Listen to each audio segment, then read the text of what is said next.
বাংলাদেশের ঐতিহ্যবাহী গাজীপুর জেলার নসের মার্কেট তালিমুল কোরআন মহিলা মাদ্রাসা ও তালিমুল কোরআন হাফিজিয়া মাদ্রাসার উদ্যোগে হাফেজ ছাত্রদের পাগড়ি প্রদান উপলক্ষে সপ্তম বার্ষিক ওয়াজ মাহফিলের সম্মানিত সুযোগ্য অনারেবল প্রেসিডেন্ট জনাব মোহাম্মদ আইয়ুব আলী মোল্লা আল্লাহ পাক তার গোলামকে হায়াতে তৈয়বা সিয়াতে কুল্লিয়া দান করুন, সকলে বলুন আমিন। আজকের প্রোগ্রামের সম্মানিত প্রধান অতিথি বিশিষ্ট রাজনীতিবিদ, আপনাদের প্রিয় মানুষ, জননেতা আলহাজ মোহাম্মদ সাজ্জাদুর রহমান মামুন আল্লাহ পাক তার গোলামকে হায়াতে তৈয়বা সিয়াতে কুল্লিয়া দান করুন, সকলে বলুন আমিন। আজকের প্রোগ্রামের সম্মানিত অতিথি শেখ মোহাম্মদ সাইফুল ইসলাম সবুজ আল্লাহ পাক তার গোলামকে হায়াতে তৈয়বা সিয়াতে কুল্লিয়া দান করুন, চিল্লা বলুন আমিন।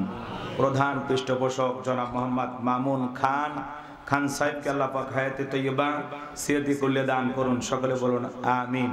আজকের প্রোগ্রামের অন্যান্য অতিথিবৃন্দ, আমন্ত্রিত ওলামায়ে কেরাম, কথা বলে ধন্য করেছেন মাওলানা মুফতি আব্দুল হান্নান আল মাদানী, মুফতি গাজী মাসুম বিল্লাহ, আমার পূর্বে যিনি আলোচনা রেখে ধন্য করেছেন, আপনাদের সুপরিচিত বক্তা, আমার অত্যন্ত কাছে শ্রদ্ধাভাজন বড় ভাই হাফিজ মাওলানা মোহাম্মদ হেলাল উদ্দিন নুরি দামাত বারাকাতুহু আলিয়া। সকল আলোচকের আলোচনা আল্লাহ পাক দ্বীনের জন্য, ইসলামের জন্য, কোরআনের খেদমতের জন্য কবুল করুন, চিল্লা বলুন আমিন। মঞ্চ উপস্থিত সম্মানিত উলামায়ে কেরাম, সামনে বসা পিতৃ সমতুল্য মুরব্বী বাবাজিরা, কলিজার টুকরা প্রাণপ্রিয় যুবক ভাইরা, ছোট্ট ছোট সোনামানিকেরা, পর্দার আড়ালের সম্মানিত অবলা সরলা আবেদা সালেহা মা ও বোনেরা, সবাইকে নিয়ে মহান রবের দরবারে কালিমাতুশ শুকুর আদায় করে পড়ছি আলহামদুলিল্লাহ। বিশ্ব নবীর প্রতি দরুদ ও সালাম সকলেই পড়ুন সাল্লাল্লাহু আলাইহি ওয়াসাল্লাম। যেহেতু রাত্রি অনেক গভীর হয়েছে, ভূমিকা না দিয়ে সরাসরি আল্লাহর কোরআন থেকে আলোচনা করতে চাই। যেহেতু আপনারা কোরআন শোনার নিয়তে এসেছেন, বলেন কি শোনার নিয়তে এসেছেন? আল্লাহর এই কোরআন শোনার জন্য সবাই আসছেন? কারা কারা আল্লাহর কোরআনের কথা শোনার জন্য আসছেন? হাত তুলে দেখান। লিল্লাহি তাকবীর। একটু আওয়াজ দিয়ে তাকবীর দেন। লিল্লাহি তাকবীর।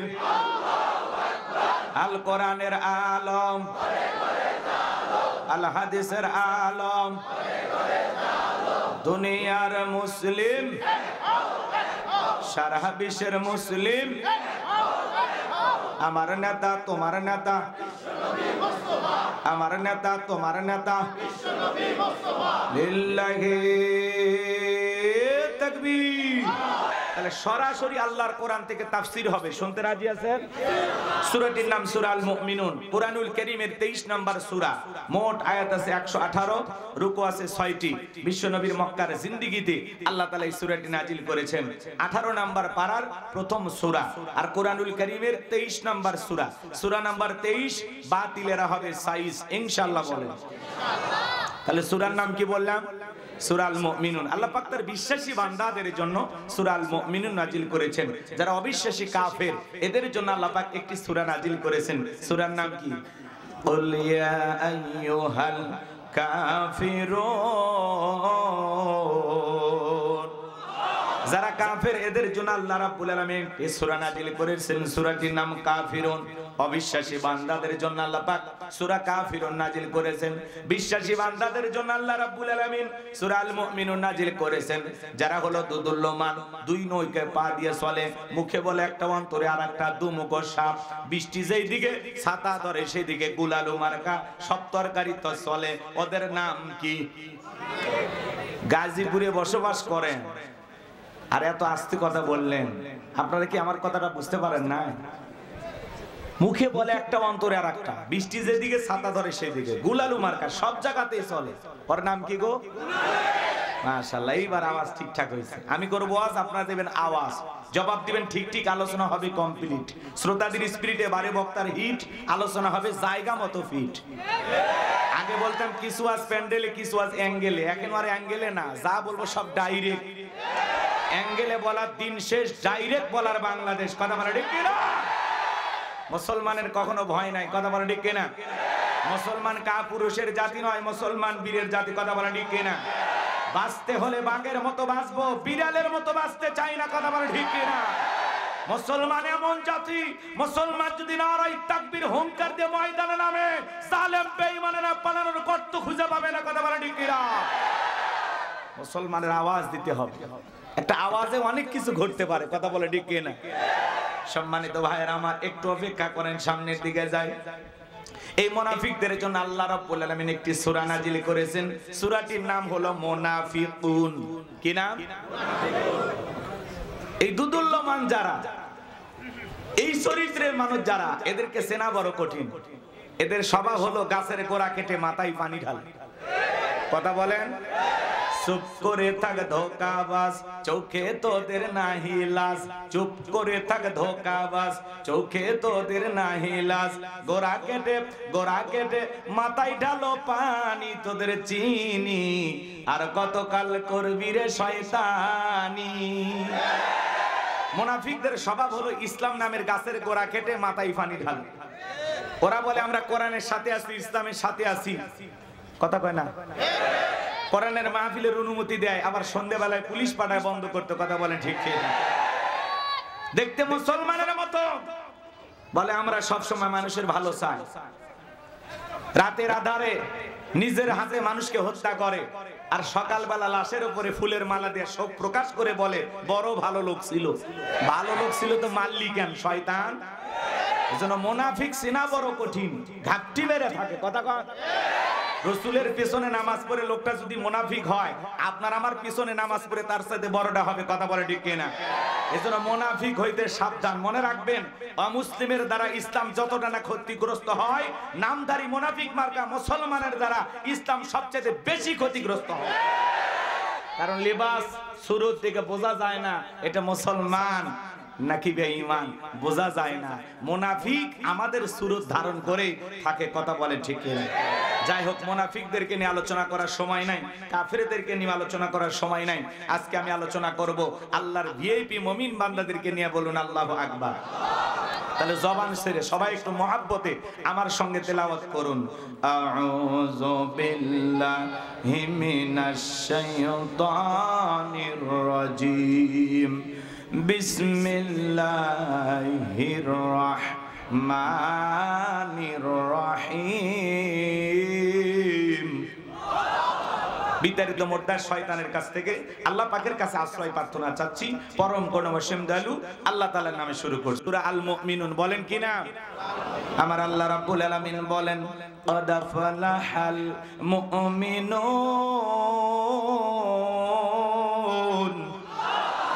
যে কোনো আয়াত বা সূরা তাফসীর করতে হলে কোন প্রেক্ষাপটে কোন সময় আল্লাহ তাআলা সেই সূরাটি বা আয়াতটি নাজিল করেছেন, সেই নাজিলের প্রেক্ষাপট জানা দরকার আছে না নাই?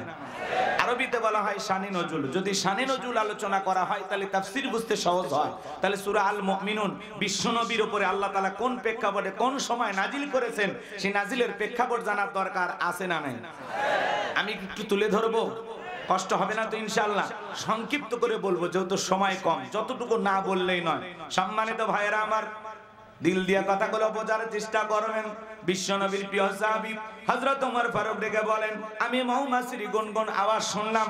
ডানে তাকায় মৌমাছি নাই, বামে তাকায় মৌমাছি নাই। বিশ্বনবীর চেহারা মোবারকের দিকে তাকায় দেখি নবীজি ফিসফিস করে কি যেন তেলাওয়াত করতেছেন। হযরত ওমর ডেকে বলেন, আমার বোঝার বাকি রইল না, আসমান থেকে নবীজির উপরে কোরআনুল কারীম নাজিল হচ্ছে, আর বিশ্বনবী কোরআনুল কারীম রিসিভ করতে ব্যস্ত। বলুন সুবহানাল্লাহ। মৌমাছির গুনগুন আওয়াজ হইলে, বনবন আওয়াজ হইলে কোরআনুল কারীম নাজিল হয়। দপ্তরি ছুটির ঘন্টায় বারে মানে টন টন আওয়াজ হইলে কোরআনুল কারীম নাজিল হয়। নবীজি যখন ঘোড়ার উপরে থাকতেন, ওই সময় যদি কোরআনুল কারীম নাজিল হইতো, ওহির ভারে ঘোড়ার পা গুলো বালুর ভিতরে ডেবে যেত। বলেন আল্লাহু আকবার। নবীজি যখন উটের উপরে থাকতেন, ওই সময় যদি কোরআনুল কারীম নাজিল হইতো, ওই গিরবারে উটের মাথা জমিনের সঙ্গে লেগে যেত। এক সাহাবী রানের উপরে মাথা রেখে নবীজি আরাম ফরমাচ্ছেন, ওই সময় কোরআনুল কারীম নাজিল হলো। সাহাবী ডেকে বলেন, আমার কাছে মনে হয় আমার রানটা ফেটে যাবে, আমার কাছে মনে হয় আমার রানের উপরে পাহাড় চেপে ধরা হয়েছে। তাহলে বলেন তো বাজান, কোরআনুল কারীমের একটা আলাদা ওয়েট, আলাদা একটা ওজন আছে না নাই? জীবনের প্রথম ওহী রিসিভ করতে গিয়ে নবীজির শরীর মোবারকে জ্বর পর্যন্ত এসেছিল। 8টি পদ্ধতিতে নবীজির উপরে কোরআনুল কারীম নাজিল হইতো। দীর্ঘ 23 বছরে সেই কোরআনুল কারীম বিশ্বের উপরে, বিশ্ব নবীর উপরে নাজিল হয়েছে। বাজান গো, আমার দিল দিয়ে কথাগুলো বোঝার চেষ্টা করবেন। সেই কোরআন প্রত্যেকটা মুসলমানের ঘরে ঘরে আছে। এমনও মুসলমান এই জায়গায় বসে আছে 40-50 বছর বয়স হয়ে গেছে, আল্লাহর কোরআনটা কোনোদিন খুলেও দেখে নাই। এরকম কপাল পোড়াও আছে না? না। তাহলে আল্লাহ কোরআনুল কারীম কেন পাঠিয়েছেন? কোরআনের ভিতরে আল্লাহ কি বলেছেন? মুসলমান হিসেবে আমাদের জানার দরকার আছে না নাই? পড়ার দরকার আছে না নাই? কোরআন পড়বেন তো ইনশাআল্লাহ। আল্লাহ যেন আমাদের সবাইকে কোরআন পড়নেওয়ালা মানুষ হিসাবে কবুল করে নেন। জোরে বলেন আমিন। লম্বা হবে, আমি লম্বা করব না।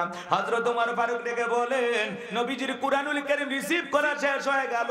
বিশ্ব নবী সাহাবায়ে কিরামদের দিকে মুখ করে ডেকে বলেন, আমার সাহাবীরা, এই মাত্র আসমান থেকে জিবরাইল এসে আমার উপরে সূরা আল মুমিনুনের 10টি আয়াতে কারিমা নাযিল করে জানায় দিয়ে গেলেন, নবী গো, এই 10টি আয়াতের ভিতরে আল্লাহ রাব্বুল আলামিন তার আদরের মুমিন বান্দাদের জন্য 7টি কোয়ালিটি নিয়ে আলোচনা করেছেন, 7টি গুণাবলী নিয়ে আলোচনা করেছেন। কোন মুমিন যদি এই 7টি গুণে গুণান্বিত হতে পারে, 7টি গুণ দিয়ে তার জীবনটাকে সাজাইতে পারেন, আমার আল্লাহ রাব্বুল আলামিন বলেন, উলাইকা হুমুল ওয়ারিসুন আল্লাযীনা ইয়ারিসুনাল ফিরদাউস হুম ফিহা খালিদুন।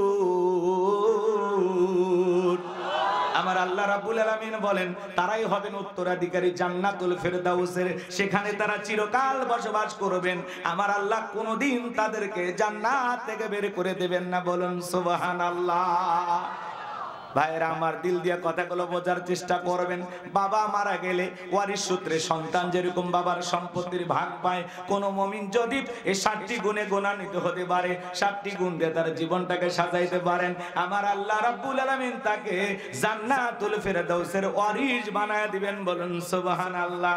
কারা কারা জান্নাতে যেতে চান? 2 হাত তুলে আল্লাহকে দেখান।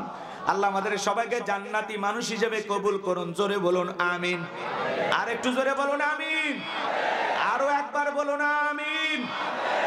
এবার 7টা আঙ্গুল দেখান। জান্নাতে যেতে হলে কয়টা গুণাবলী? 7টি। জোরে বলেন কয়টি? আরো জোরে। জোরে হলো না, উঠেই যাবে। হ্যাঁ, একটু মিছিল করার অভ্যাস করেন। 16 বছর মিছিল করতে পারেননি, সামনে 16 বছরের কাজা আদায় করা লাগবে। হ্যাঁ, এদিকে খেয়াল করেন আমার ভাইয়েরা। আল্লাহর কোন মুমিন বান্দা যদি 7টি গুণাবলী অর্জন করে কবরে যাইতে পারে, তার নামে জান্নাতুল ফেরদাউসের ভিতরে জায়গা বরাদ্দ থাকবে। সুবহানাল্লাহ বলবেন। কোন মানুষ যদি ঢাকা উত্তরাতে একটু জমি কিনতে পারে, কথা বলেন, ঢাকা গুলশানে যদি একটা বাড়ি বানাইতে পারে, কি আনন্দ। হ্যাঁ, আজকে আমি গোলাম রব্বানী যে আলোচনা করব, 1500 বছর আগে বিশ্ব নবীর মাধ্যমে আল্লাহ রাব্বুল আলামিন যে মেসেজ সূরা আল মুমিনুনে জানিয়ে দিয়েছেন, যদি আপনারা এই 7টা গুণাবলী নিজের জীবনে ধারণ করতে পারেন, এই 7টি গুণ দিয়ে নিজের জীবনটাকে সাজাইতে পারেন, জান্নাতুল ফেরদাউসের ভিতরে আপনার নামে জায়গা বরাদ্দ হয়ে যাবে। বলুন সুবহানাল্লাহ। তাহলে একটু শোনার দরকার আছে না নাই? হ্যাঁ, অনেকে বলে হুজুর এমন ওয়াজ করবেন যাতে জান্নাত আমরা ক্লিয়ার ভাবে পাই। আজকের আলোচনা ওইরকম, খালি 7টা গুণাবলী কথা বলে দিয়ে যাব। এই 7টা গুণাবলী আমল করলে একেবারে জান্নাত ক্লিয়ার। কথা কয় না? আপনি জান্নাতে যান, এটাই তো আমার চাওয়া। আর কোনো চাওয়া আছে? কথা বলেন না কেন ভাই? আমরা সবাই যদি একই জান্নাতে থাকি, কি বলেন, মারামারি হবে? কোনো ঝামেলা হবে? জান্নাতে কোনো মারামারি আছে? জায়গা জমিনে দ্বন্দ্ব আছে? ওখানে কোনো সাদাবাজ আছে? টেন্ডারবাজ আছে? ওখানে কোনো ধরনের বিশৃঙ্খলা আছে? যে যার মতো থাকবে, আরামাইশে থাকবে, কেউ কাউকে দেখে হিংসা করবে। ওখানে কোনো ঝামেলাই নাই, কোনো রাগারাগি নাই, কারো মেজাজ কখনো গরম হবে না। কিসের রাগারাগি? খালি শান্তি আর শান্তি, শান্তি আর শান্তি। সুবহানাল্লাহ বলেন। আল্লাহ আমাদের সবাইকে জান্নাতে যাওয়ার মতো নেক আমল করার তৌফিক দান করুন। চিল্লা বলেন আমিন। সম্মানিত ভাইরা আমার, নবীজি এইবার সাহাবায়ে কিরামদের সামনে তেলাওয়াত করে শুনিয়ে দিলেন। আমার আল্লাহ রাব্বুল আলামিন বলেন, ক্বাদ ফালাহাল মুমিনুন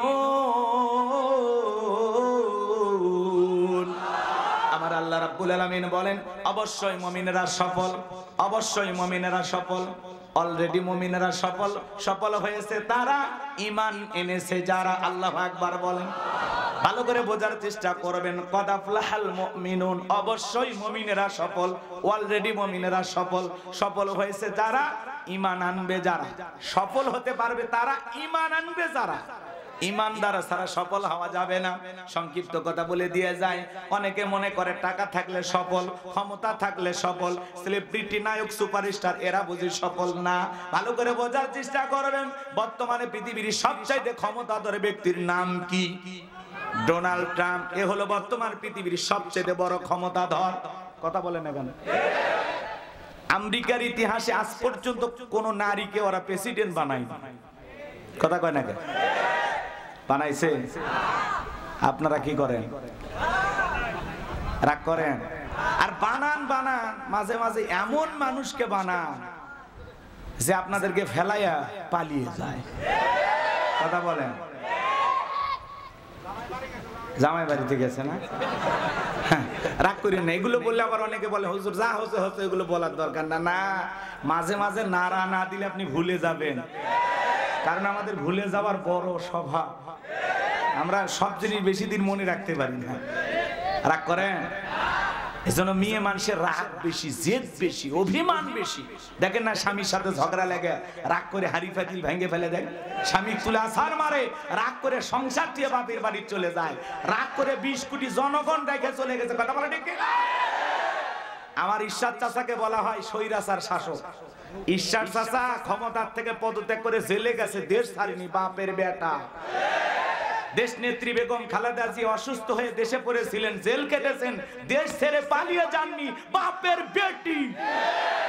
আর আপনি বড় বড় কথা বলতেন পালাবো না, হারাবো না, কই পালিয়েই তো গেলেন, নিজের কথা ঠিক রাখলেন না। আবার মাঝে মাঝে বলে আমি দেশের কাছে আছি, শর্ট করে ঢুকবেন তো বের হলেন কেন? আর আমরাও বলতে চাই মেয়ে মানুষ কতদিন বাইরে থাকবে? এই দেশ ওনার বাবার, এই দেশ ওনার স্বামী, আসুক না ভাই, আসলে আপত্তি আছে? আমরা বলতেছে যাওয়ার আগে বলে যাননি, আসার আগে বলার দরকার নাই, যে দিক দিয়ে মন চায় আপনি এই দেশে আসেন। কথা বলে ঠিক না? বুবু আই বাপ তুমি আই বাহাগো, সেই দিন আইসা বুবু ক্ষমতা পাইবা না। ও বুবু আই বাপ তুমি আই বাহাগো, সেই দিন আইসা বুবু ক্ষমতা পাইবা না। খোঁজনাই বুবু কাদের কাকার, অবস্থা খারাপ করবে যে বাবার, হাও নাঙ্কেল এখন সামনেও আসে না। নেতা কর্মী সব জেলের ভিতর, আমি আসি ডরের ওপর, কখন জানি আসে গ্রেফতারি পরোয়ানা। বুবু আইবা তুমি আইবা গো, সেই দিন আইসা বুবু চিয়ার পাইবা না। ক্ষমতার চেয়ার থেকে নামা সহজ, কিন্তু ওই চেয়ারে ওঠা কঠিন। কথা বলে ঠিক কিনা? আগামীতে সিদ্ধান্ত নেব, যেই দলেরই হোক আমরা পুরুষ প্রধানমন্ত্রী চাই। যেই দলেরই হোক একটা পুরুষ নেতা কারা চান, হাত তুলে দেখান। লিল্লাহি তাকবীর। নারীদের দেখার দিন শেষ, আগামীতে পুরুষের বাংলাদেশ। আল্লাহ কবুল করেন। আমার ভাইরা মন খারাপ করবেন না, আমি গুনাহগার, সে কথা বলতে চাচ্ছিলাম বাজান, দিল দিয়ে কথাগুলো বোঝার চেষ্টা করবেন। বর্তমানে পৃথিবীর সবচাইতে ক্ষমতাধর ব্যক্তির নাম হলো ডোনাল্ড ট্রাম্প। আপনাদের এলাকায় একটা বাজার আছে, এই বাজারের নাম কি? নসের বাজার। মনে করেন এখানে আল্লাহর একজন বান্দা সবজি বিক্রি করে, তরি তরকারি বিক্রি করে, লোকটা ইমানদার। আজান দেওয়ার পরে আল্লাহর গোলাম যদি দোকানদারি বন্ধ করে মসজিদে গিয়ে নামাজ আদায় করে, বলেন তো বাজান, পৃথিবীর বড় নেতা ডোনাল্ড ট্রাম্পের চাইতে এই সবজি বিক্রেতা ইমানদারের দাম কম না বেশি? তার মানে কি বুঝলেন? ইমান আছে যার, আল্লাহর কাছে দাম আছে তার। কথা বলেন ঠিক কিনা? পাশের দেশে নরেন্দ্র মোদী, এ যত বড়ই ক্ষমতাধর হোক না কেন, আমাদের দেশের একজন ভ্যান চালক, রিক্সা চালক, লোকটা যদি ইমানদার হয়, আজান দেওয়ার পরে মাথা নত করে যদি আল্লাহকে সিজদা দেয়, বলেন তো বাজান, ভারতের দাদার চাইতে ওই রিক্সা চালক, ভ্যান চালক ইমানদারের দাম কম না বেশি? তার মানে কি বুঝলেন? ইমান আছে যার, আল্লাহর কাছে দাম আছে তার। কোন বেঈমানের দাম আল্লাহর কাছে নাই। বেঈমানেরা ক্ষমতার দাম্ভিকতায় দুনিয়াতে সফল হতে পারে, মরার পরে সবগুলো বেঈমানকে পিটাইয়া জাহান্নামে দিবেন তিনি কে? আল্লাহ। আর ইমানদাররা দুনিয়াতেও সফল, আখিরাতেও সফল। আল্লাহ তাআলা আমাদের ভিতরে ঈমান নামের সম্পদ দিয়েছে। টাকা না থাক, সম্পদ না থাক, ক্ষমতা না থাক, আমার ভিতরে ঈমান আছে, আল্লাহর কাছে দাম আছে। এই জীবনে যদি আল্লাহর কাছে দামি হতে পারি, আর কিছু চাওয়ার আছে? তাহলে আমি বলবো ঈমান এনেছে যারা, আপনারা বলবেন সফল হয়েছে তারা। বলবেন ঈমান এনেছে যারা, ঈমান এনেছে যারা। আল্লাহর কাছে দামি বান্দা কারা? ঈমানদার বান্দা যারা। ঈমান আছে, আল্লাহর কাছে দাম আছে। ঈমান নাই, আচ্ছা বলেন তো, পাসপোর্ট ছাড়া বিদেশে যাওয়া যায়? বিদেশে যেতে গেলে কি লাগে? পাসপোর্ট লাগে না? তো ঈমান হলো জান্নাতে যাওয়ার পাসপোর্ট। সুবহানাল্লাহ। ঈমান আছে, জান্নাতের ভিসা লাগবেই। কথা কয় না? জান্নাতের ভিসা লাগবেই ইনশাআল্লাহ। কিন্তু কোন বেঈমানের জন্য জান্নাতের ভিসা লাগবে? সবগুলো কই যাবে? জাহান্নামে। এই জন্য বলতেছি, ক্ষমতা থাকলেই সফল হওয়া যায় না, টাকা থাকলেই সফল হওয়া যায় না, নায়ক, সুপারস্টার, ফুটবল, ক্রিকেটার এগুলো হলেই সফল হওয়া যায় না। আল্লাহর কাছে সফল হতে পারবে তারা ঈমান আনবে যারা। হোক না সে রিকশা চালক, হোক না ফকির, হোক না মিসকিন, হোক না সাদা, হোক না কালো, হোক না ধনী, হোক না গরিব, ঈমান আছে, আল্লাহর কাছে দাম আছে। তাহলে আমরা সবাই ঈমানদার তো ইনশাআল্লাহ।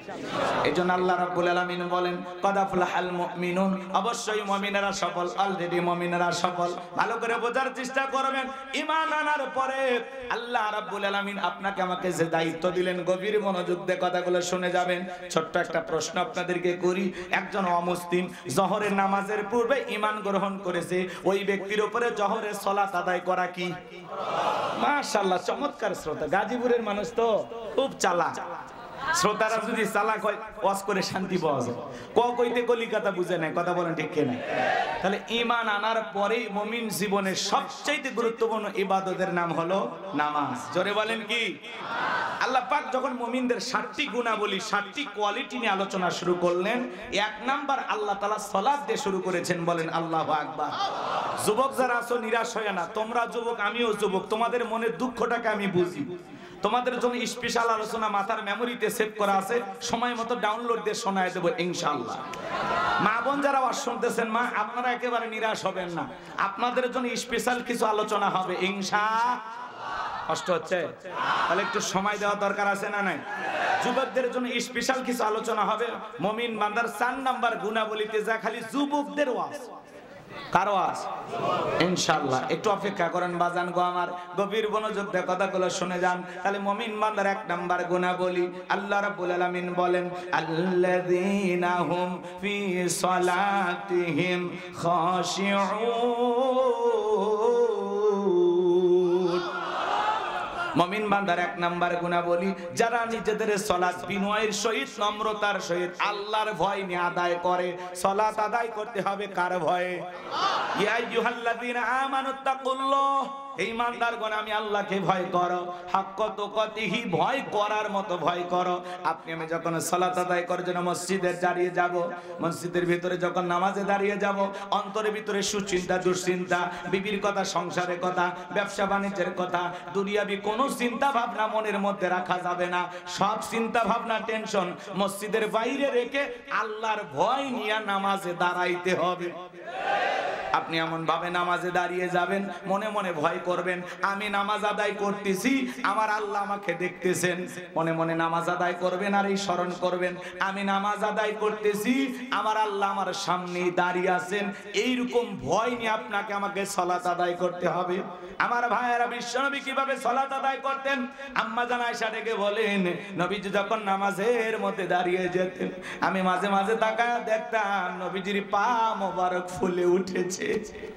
আম্মা জান আয়েশা ডেকে বলেন, নবীজি এত লম্বা সময় রুকুতে থাকতেন, এত লম্বা সময় সিজদা থাকতেন, মাঝে মাঝে মনে হয় নবীজি আর কোনোদিন সিজদা থেকে মাথা উঠাবেন না। আম্মা জান আয়েশা ডেকে বলেন, একদিন রাতের বেলায় দেখি নবীজি সিজদা দিয়ে এত কান্না করেছেন, কাঁদতে কাঁদতে সিজদার জায়গাটা পর্যন্ত ভিজে গেছে। নবী যখন সিজদা থেকে মাথা উঠাইলেন, আম্মা জান আয়েশা জিজ্ঞাসা করে, নবী গো কেন কান্না করলেন, কি হয়েছে আপনার? নবী ডেকে বলে, আয়েশা আমি তো আমার জন্য কাঁদি কাঁদি না, আমি কাঁদি আমার গুনাহগার উম্মতের জন্য। আমি আল্লাহর কাছে কেঁদে কেঁদে বলি, আল্লাহ আমার গুনাহগার উম্মতের গুনাহগুলো মাফ করে দাও, আমার গুনাহগার উম্মতকে ওই কঠিন জাহান্নামের আগুন থেকে মুক্তি দাও। নবী যদি আপনার আমার গুনাহ মাফের আশায় আল্লাহ তাআলার কাছে দোয়া করেন, আমরা তো হলাম মূল ভিকটিম, মূল আসামি, মূল অপরাধী। সকাল বিকাল গুনাহ করি বাজার। যেই নবীর জীবনে কোনো গুনাহ নাই, সেই নবী 70 থেকে 100 বার ইস্তেগফার করতেন, তওবা করতেন। চিন্তা করেন বাজার, নবীর জীবনে গুনাহ নাই, সেই নবী যদি ইস্তেগফার করেন, আমরা তো পলকে পলকে গুনাহ করি, চলতে ফিরতে গুনাহ করি। আমাদের তওবা করা দরকার আছে না? না, নিজেদের গুনাহ মাফের জন্য সিজদা দিয়ে কান্না করতে হবে কার কাছে? 5 ওয়াক্ত সালাত, এটা তো ডিউটি, এটা তো অবশ্যই আপনাকে পালন করাই লাগবে। 5 ওয়াক্ত সালাত নফল না ফরজ? এটা জোরে বলেন। এ বাজান মন খারাপ করবেন না। সবচেয়ে আফসোসের কথা হলো, মুসলমানের কাছে যদি নামাজের ওয়াজ করা লাগে, এর চাইতে বড় দুঃখ আর নাই। ভালো করে বোঝার চেষ্টা করবেন গাজীপুরের মুসলমান ভাইয়েরা, 5 ওয়াক্ত সালাত এটা তো রবের বাধ্যতামূলক ওয়াদা, অবশ্যই আপনাকে আদায় করা লাগবে। 5 ওয়াক্ত সালাত আদায় করা লাগবে। পাশাপাশি গভীর নিশীথে রাতের 1টা 2টা 3টার দিকে উঠা বিবির ভালোবাসা ত্যাগ করে আরামের বিছানা ত্যাগ কইরা ঠান্ডা পানি দিয়া ওযু বানাইয়া নিরালাই নিবৃত্তিতে সিজদা দিতে হবে কাকে? আল্লাহ রাব্বুল আলামিন বলেন, ওয়াল্লাযীনা ইয়াবিতুনা লিরাব্বিহিম সুজদাও ওয়া কিয়ামা। ভিতর আল্লাহ পাক জানিয়ে দিলেন, যারা রাত্রি জাগরণ করে আমি আল্লাহকে সিজদা দেয়, আমি আল্লাহর জন্য দণ্ডায়মান হয়ে যায়। গভীর নিশীথে দুনিয়ার অফিস আদালত বন্ধ, আরামের বিছানা ত্যাগ কইরা, বিবির ভালোবাসা ত্যাগ কইরা আপনি নিরালাই একা একা যাই নামাজে দাঁড়ায় গেছেন। এই নামাজ দুনিয়ার কাউকে দেখানোর জন্য নয়, এই নামাজ হলো একমাত্র আল্লাহর সন্তুষ্টি অর্জনের জন্য। এই নামাজ হলো একমাত্র আল্লাহকে খুশি করার জন্য। কথা বলেন ঠিক কিনা? কুলিন্না সালাতি ওয়া নুসুকি ওয়া মাহইয়ায়া ওয়া মামাতি লিল্লাহি রাব্বিল আলামিন। সূরা আনআম আয়াত নাম্বার 162। আল্লাহ রাব্বুল আলামিন জানিয়ে দিলেন, নবীজি আপনি বলুন, আমার নামাজ, আমার কুরবানি, আমার জীবন, আমার মরণ লিল্লাহি রাব্বিল আলামিন, আসমান জমিনের প্রতিপালন করে জন্য। তাহলে মুমিন জীবনের সব ইবাদত হবে কার জন্য? গভীর নিশীথে কোন বান্দা যদি তাহাজ্জুদের দায় নামাজে দাঁড়ায় যায়, আপনি যখন সিজদায় গিয়ে ফিসফিস করে আল্লাহর কাছে যা বলবেন, আপনার এই সিজদায় গিয়ে ফিসফিস করা আওয়াজ আল্লাহ পাক আরশে আজিমে বৈশা শুনতে পায়। যারা গভীর নিশীথে তাহাজ্জুদের সালাত আদায় করে এরা আল্লাহর প্রিয় হতে পারে। যারা তাহাজ্জুদের সালাত আদায় করে এরা আল্লাহর কাছে চাইতে দেরি, আল্লাহ এদেরকে দিতে দেরি করবে না। কথা বলেন ঠিক কি না? তাহলে আল্লাহর প্রিয় যারা, তারা তাহাজ্জুদের জায়নামাজে চোখের পানি ছেড়ে দিয়ে আল্লাহর কাছে কান্না করবে, জাহান্নাম থেকে বাঁচার জন্য আল্লাহর কাছে দোয়া করবে। আমার ভাইয়েরা, রিজিক আল্লাহর কাছে চাইতে হবে। আপনার যদি একটা জুতার, যদি স্যান্ডেলের যদি একটা ফিতাও লাগে, তবুও চাইতে হবে কার কাছে? দুনিয়ার কারো কাছে চাইবো না, আমরা চাইবো কার কাছে? আল্লাহর কাছে চাইলে আল্লাহ ফেরত দেবে। আল্লাহর কাছে কেউ চাইয়া খালি হাতে ফিরে আসতে পারে? অবশ্যই আল্লাহ তার বান্দাকে দেবেন। এজন্য বাজান গো আমার, এমন একজন আল্লাহ পেয়েছি, এমন এক আল্লাহ পেয়েছি বাজান গো আমার। পৃথিবীতে অপরাধী খোঁজা হয় শাস্তি দেওয়ার জন্য, কিন্তু আমার আল্লাহ এত দয়া, এত মায়া, আল্লাহ তার অপরাধী গুনাহগার বান্দাকে ডাক দিয়ে খোঁজে তাকে মাফ করে দেওয়ার জন্য। বান্দা গুনাহ করেছে, তওবা করে ফিরে আসলে খুশি হয় কে? আর একটু জোরে বলেন কি? আমার ভাইয়েরা, এজন্য আল্লাহ তাআলার কাছে তওবা করে ফিরে আসতে হবে। তাহলে গভীর নিশীথে তাহাজ্জুদের নামাজ আদায় করে যারা আল্লাহর প্রিয় গোলাম হতে পারবে তারা। আল্লাহর বান্দা তাহাজ্জুদ পড়ে, আর কিছু কিছু দুষ্ট যুবক আছে ইউটিউব ইন্টারনেট ঘাটাঘাটি করে সারা রাত মোবাইলে চ্যাটিং কইরা ফজরের আজান হয় যখন, ওই হাইব্রিড যুবক ঘুমাইতে যায় তখন নামাজও পড়ে না। যুবক রে, এই ঘুম ভাঙলে সকাল, না ভাঙলে পরকাল। কথা বলেন। কেমন করে ঘুমাও তুমি, ওরে গাজীপুরের যুবক কেমন করে ঘুমাও তুমি, ফজর করে কাজা। এমন তো হতে পারে ও তোমার জোহরে জানাজা, এমন তো হতে পারে ও তোমার জোহরে জানাজা। যুবক এখনো সময় আছে, ফিরে আসার দরকার আছে না নাই? ফজর পরে ঘুমানোর দরকার আছে না নাই? ফজর পরে তাড়াহুড়া করে ঘুমাবেন না, কিছু সময় একটু হাঁটা চলাচল করবেন, এরপরে 1-1.5-2 ঘন্টা দেরি করে ঘুমাবেন। ফজর পরে ঘুমাবেন না, একটু সময় নিয়ে চলাচল করবেন, কোরআন তেলাওয়াত করবেন, জিকির করবেন, এরপরে ঘুমাবেন ইনশাআল্লাহ। কষ্ট হচ্ছে আমার কথা, কি বিরক্ত হচ্ছেন আপনারা? তাহলে মুমিন বান্দার 1 নাম্বার গুণাবলী, আল্লাযীনা হুম ফি সলাতিহিম খাশিউন, যারা নিজেদের সালাত বিনয়ের সহিত নম্রতার সহিত আল্লাহর ভয় নিয়ে আদায় করে। নামাজের মতো আদায় করা লাগবে বাজান গো আমার। নামাজ যেমন তেমন আদায় করলে হবে না। জোহরের 4 রাকাত সুন্নাত, ইমাম আর মুসল্লি একসাথে নিয়ত বেঁধেছে, ইমামের 2 রাকাত হওয়ার আগে মুসল্লি 4 রাকাত শেষ। হুজুর এবার জিজ্ঞাসা করেছে, বাজান আমার 2 রাকাত হয় না, আপনার 4 রাকাত হয়ে গেল। বলে হুজুর আপনাদের চর্চা কম। এক মুরব্বী চাচা এত তাড়াহুড়া করে ওযু করছে বাজান, এক ঠ্যাং না ধুয়ে মসজিদে ঢুকছে। তাই সালাম মসজিদ পিছলাকায়, চাচা একদিক লুঙ্গি একদিক, তাও বলে আল্লাহু আকবার। মানুষ বলে চাচা আগে লুঙ্গি ঠিক করেন, কয় না আগে জামাত ধরি। এরকম লোক আছে না নাই? নামাজের ব্যাপারে তাড়াহুড়ো করে, 2 রাকাত নামাজ 2 মিনিটে শেষ। 4G 5G গতির নামাজি আছে না নাই? বিশেষ করে যখন রমাদান আসে, এই রমজান মাসে যখন তারাবির নামাজ পড়ে 20 রাকাত 16 মিনিটেই শেষ। আছে না নাই? এরা খালি মাস এদিক খেয়াল করেন, তারাবি পড়ার সময় খালি আলহামদু এটা বোঝা যায়, আর শেষে দলিন বোঝা যায়। মাঝখানে কি যে ভূমিকম্প হয়েছে, নেপালের ভূমিকম্প ফেল। এরকম হুজুর আছে না নাই? এটা নামাজ না তামাশা। এরকম নামাজ আদায় করলে আল্লাহর দরবারে কবুল হওয়া দূরের কথা, মসজিদের ছাদের উপর উঠবে না। নামাজ না তামাশা করলে হবে না। নামাজ পড়া লাগবে কিভাবে? ধীরস্থির ভাবে। কিভাবে নামাজ আদায় করবেন? আপনি জোহরে নামাজ আদায় করতেছেন, ভালো করে বোঝার চেষ্টা করবেন। একজন ফাঁসির আসামিকে যদি বলা হয় রাত 10টা বাজে 12টায় তোমার ফাঁসি, লোকটা যদি ইমানদার হয় কি বলেন? নাচানাচি করবে? অবশ্যই সে ওযু বানায় নামাজের মধ্যে দাঁড়ায় যাবে। মনে রাখবেন, ফাঁসির আসামি যেমন জীবনের শেষ মনে করে নামাজ আদায় করে, ওই দিনের নামাজটা বড় সুন্দর হয়। প্রত্যেকটা ওয়াক্তে নামাজ আদায় করবেন, আর মনে মনে করবেন এই জোহরের নামাজ আমার জীবনের শেষ নামাজ, আমি আসর পর্যন্ত নাও বেঁচে থাকতে পারি। এইরকম ভেবে নামাজ আদায় করা লাগে। আমাদের সমাজে মসজিদগুলো জুমার নামাজে লোকের জায়গা হয় না, মসজিদ ভাঙা 2 তলা 3 তলা করা হয়। কথা কয়।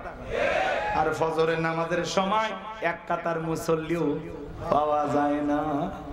এমন মসজিদ আছে মুয়াজ্জিন একাই আজান দিয়ে একাই নামাজ পড়ে। আর রাসূলের জামানায় জুমার নামাজের সময় মসজিদ যেমন কানায় কানায় পূর্ণ ছিল, ফজরের নামাজের সময় মসজিদ কানায় কানায় পূর্ণ ছিল। বলুন সুবহানাল্লাহ। সোনার মক্কা মদিনা আল্লাহ তাআলা গোলামকে নিয়েছিলাম, এই বছরে হজে গিয়েছিলাম। ফজরের নামাজের সময়ও মসজিদ যেরকম দেখি, জোহর আসর মাগরিবের সাথে যেরকম দেখি, জুমার দিনে একই রকম দেখি। লক্ষ লক্ষ মুসল্লি নামাজ আদায় করতেছে, বলেন আল্লাহু আকবার। আর এই দেশে খালি জুমার নামাজের মুসল্লি পাওয়া যায় 2 রাকাত, সপ্তাহে মাত্র 2 রাকাত।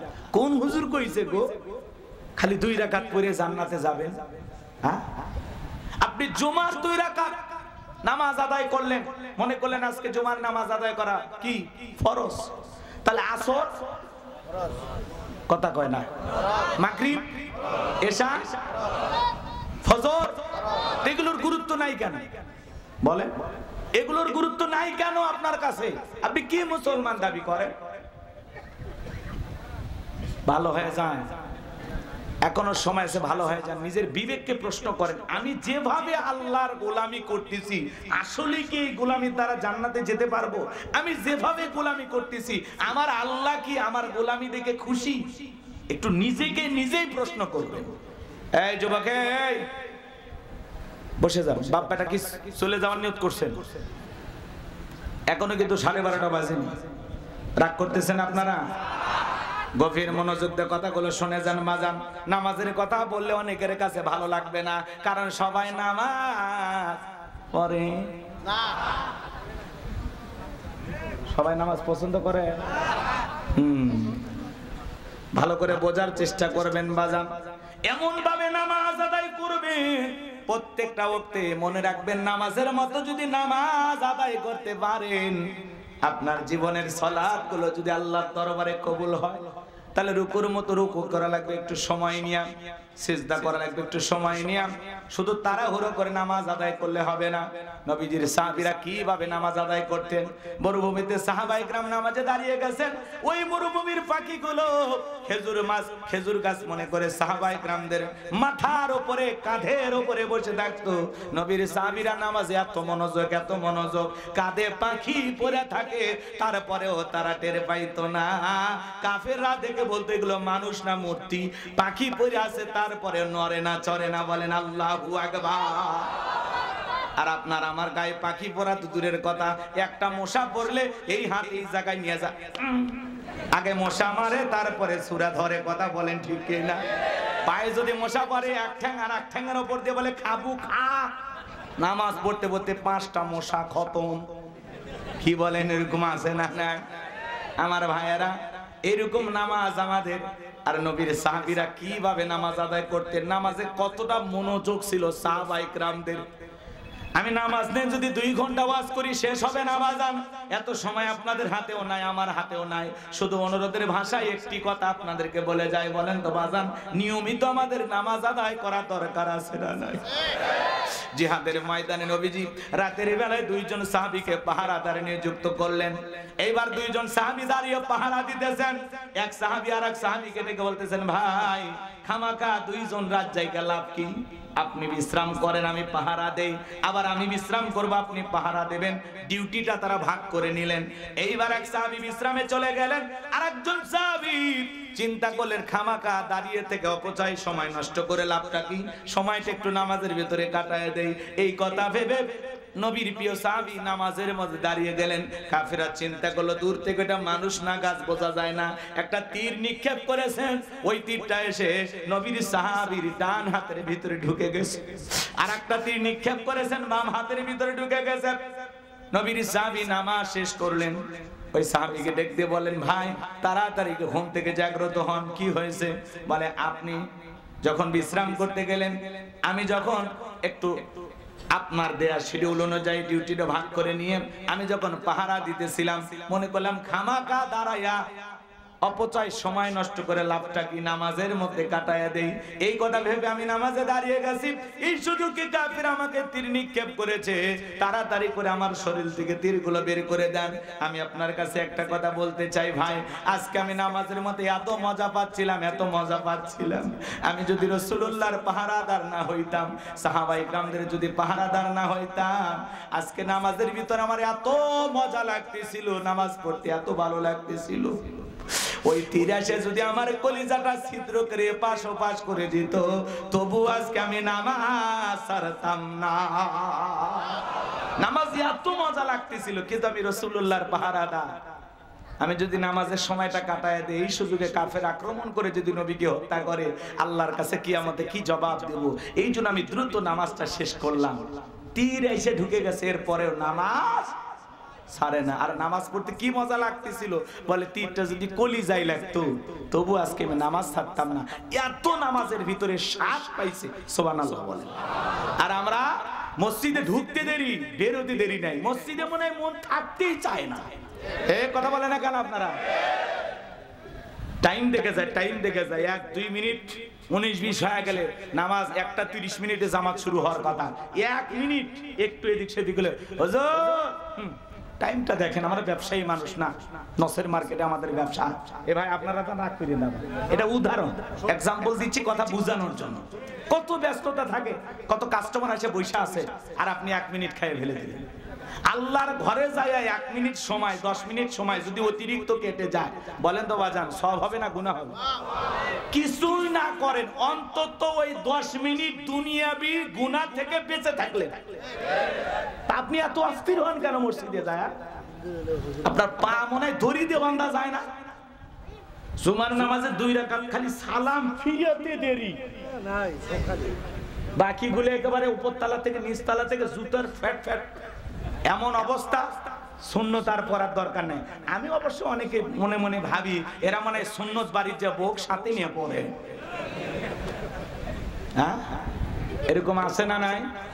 আপনি জুমার 2 রাকাত ফরজ পড়লেন, এরপরে যে 4 রাকাত সুন্নত আছে পড়ার দরকার নাই, তো পড়লেন কই? আল্লাহ হেদায়েত দান করেন।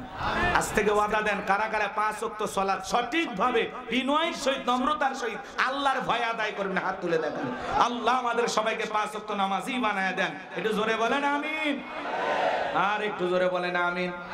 এইবার মুমিন বান্দার 2 নাম্বার গুনাহবলী, ওয়াল্লাযীনা হুম আনিল লাগবি মুরিদুন। মুমিন বান্দার 2 নাম্বার গুনাহবলী, অনার্থক কথাবার্তা বলা যাবে না। এক জায়গায় বসে 2-3 ঘন্টা গল্প, অমুক খারাপ তমুক খারাপ, এ ভালো না সে ভালো না, মনে হয় গীবত কমিটির সভাপতি সেক্রেটারি বসে গেছে। কথা কন নাকি আপনার? মানুষের সমালোচনা করে মজা লাগে, নিজের আত্মসমালোচনা করার দরকার আছে না নাই? কথা কন ঠিক কি না? এরকম পাগল ছাগল আছে না নাই? রেল লাইনে যায়া কানের ভিতরে ইয়ারফোন লাগায়া পায়ের এরকম করতেছে আর গান শুনতেছে, ট্রেন আসতেছে টের পাইতেছে না, কানের ভিতরে খালি তুম তুম তুম আওয়াজ। ও ট্রেনের শব্দ আর শোনেনি, ট্রেন এসে বলতেছে ঠিক আছে থাকেন, ও একের ফিসে দিয়ে চলে যায়। কথা কোন ঠিক না? তাহলে যুবক, এই কান আল্লাহ গান শোনার জন্য দেয় নাই, হক্কানি উলামা ইকরামদের বয়ান শুনতে হবে, ইসলামী সঙ্গীত শুনতে হবে, কোরআন তেলাওয়াত শ্রবণ করতে হবে। এই কান দিয়ে ভালো ভালো কথা শ্রবণ করা দরকার আছে না না? তাহলে মুমিন বান্দার 2 নাম্বার গুনাহবলী, জবান দিয়ে সে কথা বলবো যে কথা বললে সব হয়, সমাজে সেই কাজ চালু করব যেই কাজ চালু করলে সব হয়, এই কান দিয়ে সেই জিনিসগুলো শ্রবণ করব যেগুলো শুনলে সব হয়। এক কথায় সব আছে যেখানে, সব আছে যেখানে, গুনাহ আছে যেখানে। আল্লাহ পাক আমাদের সবাইকে গুনাহ মুক্ত জিন্দেগি দান করেন, জোরে বলেন আমিন। শোনেন, সহজ কথা, মন্দ কথা বলবো না, মন্দ কাজ করব না, মন্দ কিছু শুনবো না ইনশাআল্লাহ। এইবার মুমিন বান্দার 3 নাম্বার গুনাহবলী আল্লাহ রাব্বুল আলামিন জানিয়ে দিলেন, ওয়াল্লাযীনা হুম লিয-যাকাতি ফাইলুন। মুমিন বান্দার 3 নাম্বার গুনাহবলী আল্লাহ রাব্বুল আলামিন জানিয়ে দিলেন, মুমিন বান্দাকে আল্লাহ যদি নেশাব পরিমাণে সম্পদের মালিক বানায় দেয়, মুমিন বান্দাকে আল্লাহ যদি ধনী বানায় দেয়, মুমিন বান্দা সক্রিয়ভাবে হিসাব করে করে বছরে যাকাত দেবে কার ভয়ে? যাকাত দেওয়া ধনীদের জন্য নফল না ফরজ। নামাজ আদায় করা যেমনি ফরজ, যাকাত দেওয়া তেমনি ফরজ। যাকাত হলো আর্থিক ইবাদত। আল্লাহু আকবার। এ ভাই বসেন বসেন, আর কয়েকটা মিনিট, আমি খুব দ্রুত গতিতে শেষ করে দেবো ইনশাআল্লাহ। 7টা গুনাহবলী একটু শুনে যান বাজান, আমল করার নিয়তে একটু বসেন।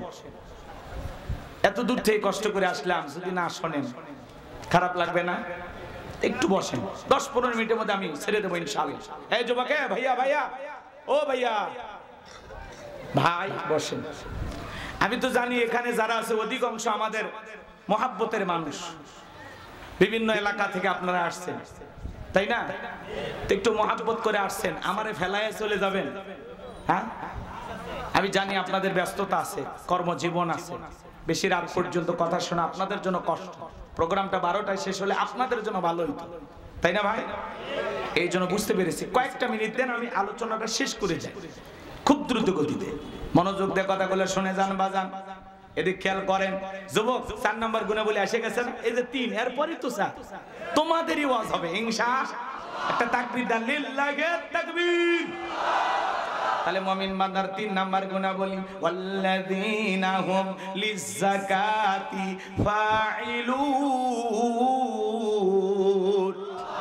মুমিন বান্দার 3 নাম্বার গুনাহ বলি, আল্লাহ যদি মুমিন বান্দাকে সম্পদ দান করে, নিসাব পরিমাণে সম্পদের মালিক বানায় দেয়, মুমিন বান্দা সক্রিয়ভাবে বছরে কয় লাখ টাকার কয় হাজার টাকা যাকাত আসবে, কয় কোটি টাকার কয় লাখ টাকা যাকাত আসবে, মুমিন বান্দা সক্রিয়ভাবে হিসাব করে করে বছরে যাকাত দেবে কয় দিন? জোরে বলে। সম্পদের উপরে যাকাত ফরজ দিতে হবে কয় দিন? বছরে একদিন যাকাত দিবেন, বছরে একদিন। আরে ভাই, যারা যাকাত দিচ্ছেন তারা শুকরিয়া আদায় করবেন, আল্লাহর কাছে বলবেন, আল্লাহ আমার মতো হতভাগাকে যে আপনি যাকাত দাতা হিসেবে কবুল করেছেন, আলহামদুলিল্লাহ। হে রব, তোমার শুকরিয়া যে যাকাত দাতাদের মধ্যে আমিও একজন। এর কথা কন না, দেন না যাকাত? রাগ করেন নাকি আপনারা? ভালো করে বোঝার চেষ্টা করবেন বাজান গো আমার। যাকাত দাতাদের তালিকায় আল্লাহ আপনাকে কবুল করেছে। আল্লাহ হাত এই জায়গায় রাখে নাই, আপনাকে মোহাব্বত করে হাত রাখছে কোন জায়গায়? জোরে বলেন। ভালো করে বোঝার চেষ্টা করবেন। যাকাত দিলে ধনীর সম্পদ কমে না বাড়ে? ভালো করে বোঝার চেষ্টা করবেন বাজান। এই বাংলাদেশের 54 বছর কেটে গেল, প্রত্যেকবার প্রধানমন্ত্রী হয়েছে মুসলমান, এরপরে এই দেশে কেউ শান্তির একটা বাংলাদেশ কায়েম করতে পারলো না। প্রত্যেকটা নেতা নির্বাচনের আগে বলে দারিদ্র মুক্ত বাংলাদেশ গড়ব, কিন্তু কোন মানুষ আজ পর্যন্ত দারিদ্র মুক্ত বাংলাদেশ গড়তে পারলো না। মনে রাখবেন, বাংলাদেশকে যদি দারিদ্র মুক্ত বাংলাদেশ গড়তে চান, যত বড় নেতা আসেন, আমাদের একটা কথা আপনারা আমল করবেন। আল্লাহ তাআলা যে বিধান দিয়েছেন, যাকাত ভিত্তিক অর্থনীতি দিয়েছেন, এই যাকাত ভিত্তিক অর্থনীতি চালু না হওয়া পর্যন্ত বাংলাদেশকে দারিদ্র মুক্ত করা সম্ভব হবে না। যাকাত ভিত্তিক অর্থনীতি চালু করা লাগবে। আমাদের দেশে যাকাত ভিত্তিক অর্থনীতি নাকি সুদ ভিত্তিক অর্থনীতি? সুদ ভিত্তিক অর্থনীতি হালাল না হারাম? এই হারাম অর্থনীতি দিয়ে পশ্চিমকালে বাংলাদেশকে দারিদ্র মুক্ত করা সম্ভব হবে? বাংলাদেশকে দারিদ্র মুক্ত করতে হলে যাকাত ভিত্তিক অর্থনীতি চালু করা লাগবে। শোনেন শোনেন, এদিক শোনেন। আমার দেশের ধনীরা যাকাত দেয় কিভাবে জানেন? ইনি ধনী মানুষ, যাকাত আসছে 1 কোটি টাকা, কোন মতে 5-10 লাখ টাকা যাকাত দিয়ে নিজের 90 লাখ টাকা যাকাত নিজে মেরে খায়। উনি ধনী মানুষ, যাকাত আসছে 10 লাখ টাকা, কোন মতে 2-1 লাখ টাকার যাকাত দিয়ে নিজের 6 লাখ টাকা যাকাত নিজেই মেরে খায়। এদেশের ধনীরা যাকাত মানি পাইছে শাড়ি আর লুঙ্গি।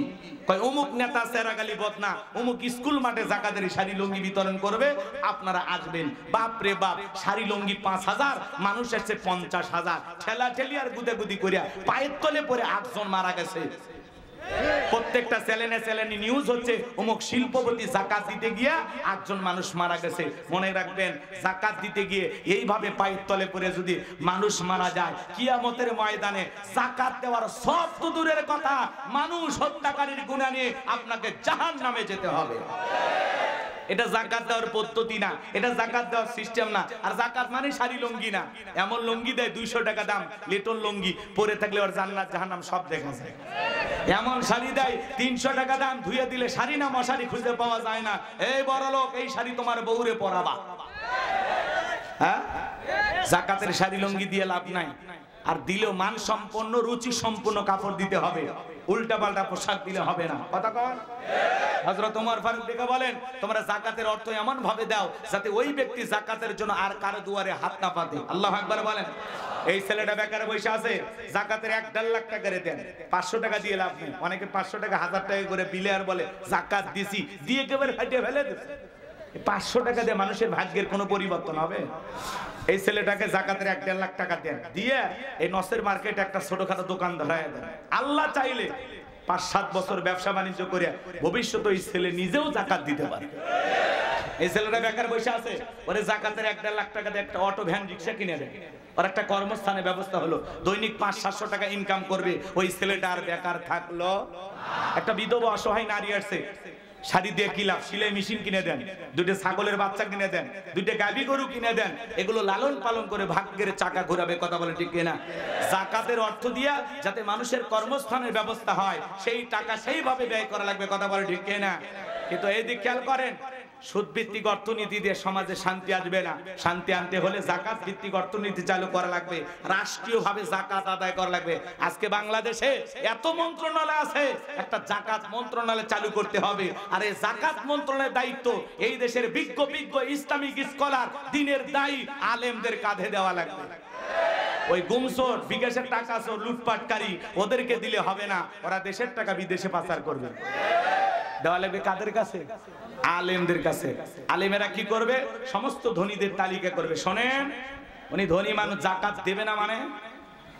আপনি বলেন তো আপনার ব্যাংকে কত টাকা, বালিশের নিচে কত, খাটের নিচে কত, গোপন সিন্ধিকে কত, বইয়ের অ্যাকাউন্টে কত?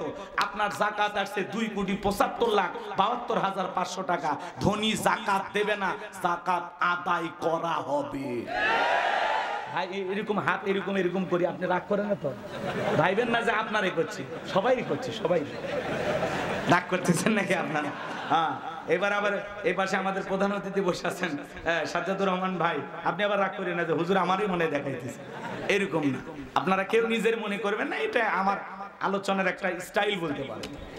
রাগ করতেছেন নাকি আপনারা? একটু নাড়াচাড়া এদিক ওদিক না বলে তো বুঝবেন না। আমি যদি চোখ বলে ভাই রে রে কি ওয়াজ শুনবেন, অতএব একটু নাড়াচাড়া করলে আমারও ঘুম আসবে না। প্রত্যেক রাত জাগা বোঝেন, হ্যাঁ মাঝে মাঝে ঘুম চলে আসে, কষ্ট হচ্ছে আপনাদের। তাকবীর দেন, লিল্লাহি তাকবীর। আলেমেরা সমস্ত ধনীদের তালিকা করে যাকাত আদায় করবে। এরপরে যাকাত কালেকশন করার পরে তারা একটা নির্দিষ্ট আবার তালিকা করবে, যাকাতের 8টা খাত অনুযায়ী কারা কারা যাকাত পাওয়ার উপযুক্ত, সেই তালিকা করে সঠিক পদ্ধতিতে যাকাত বন্টন করা লাগবে।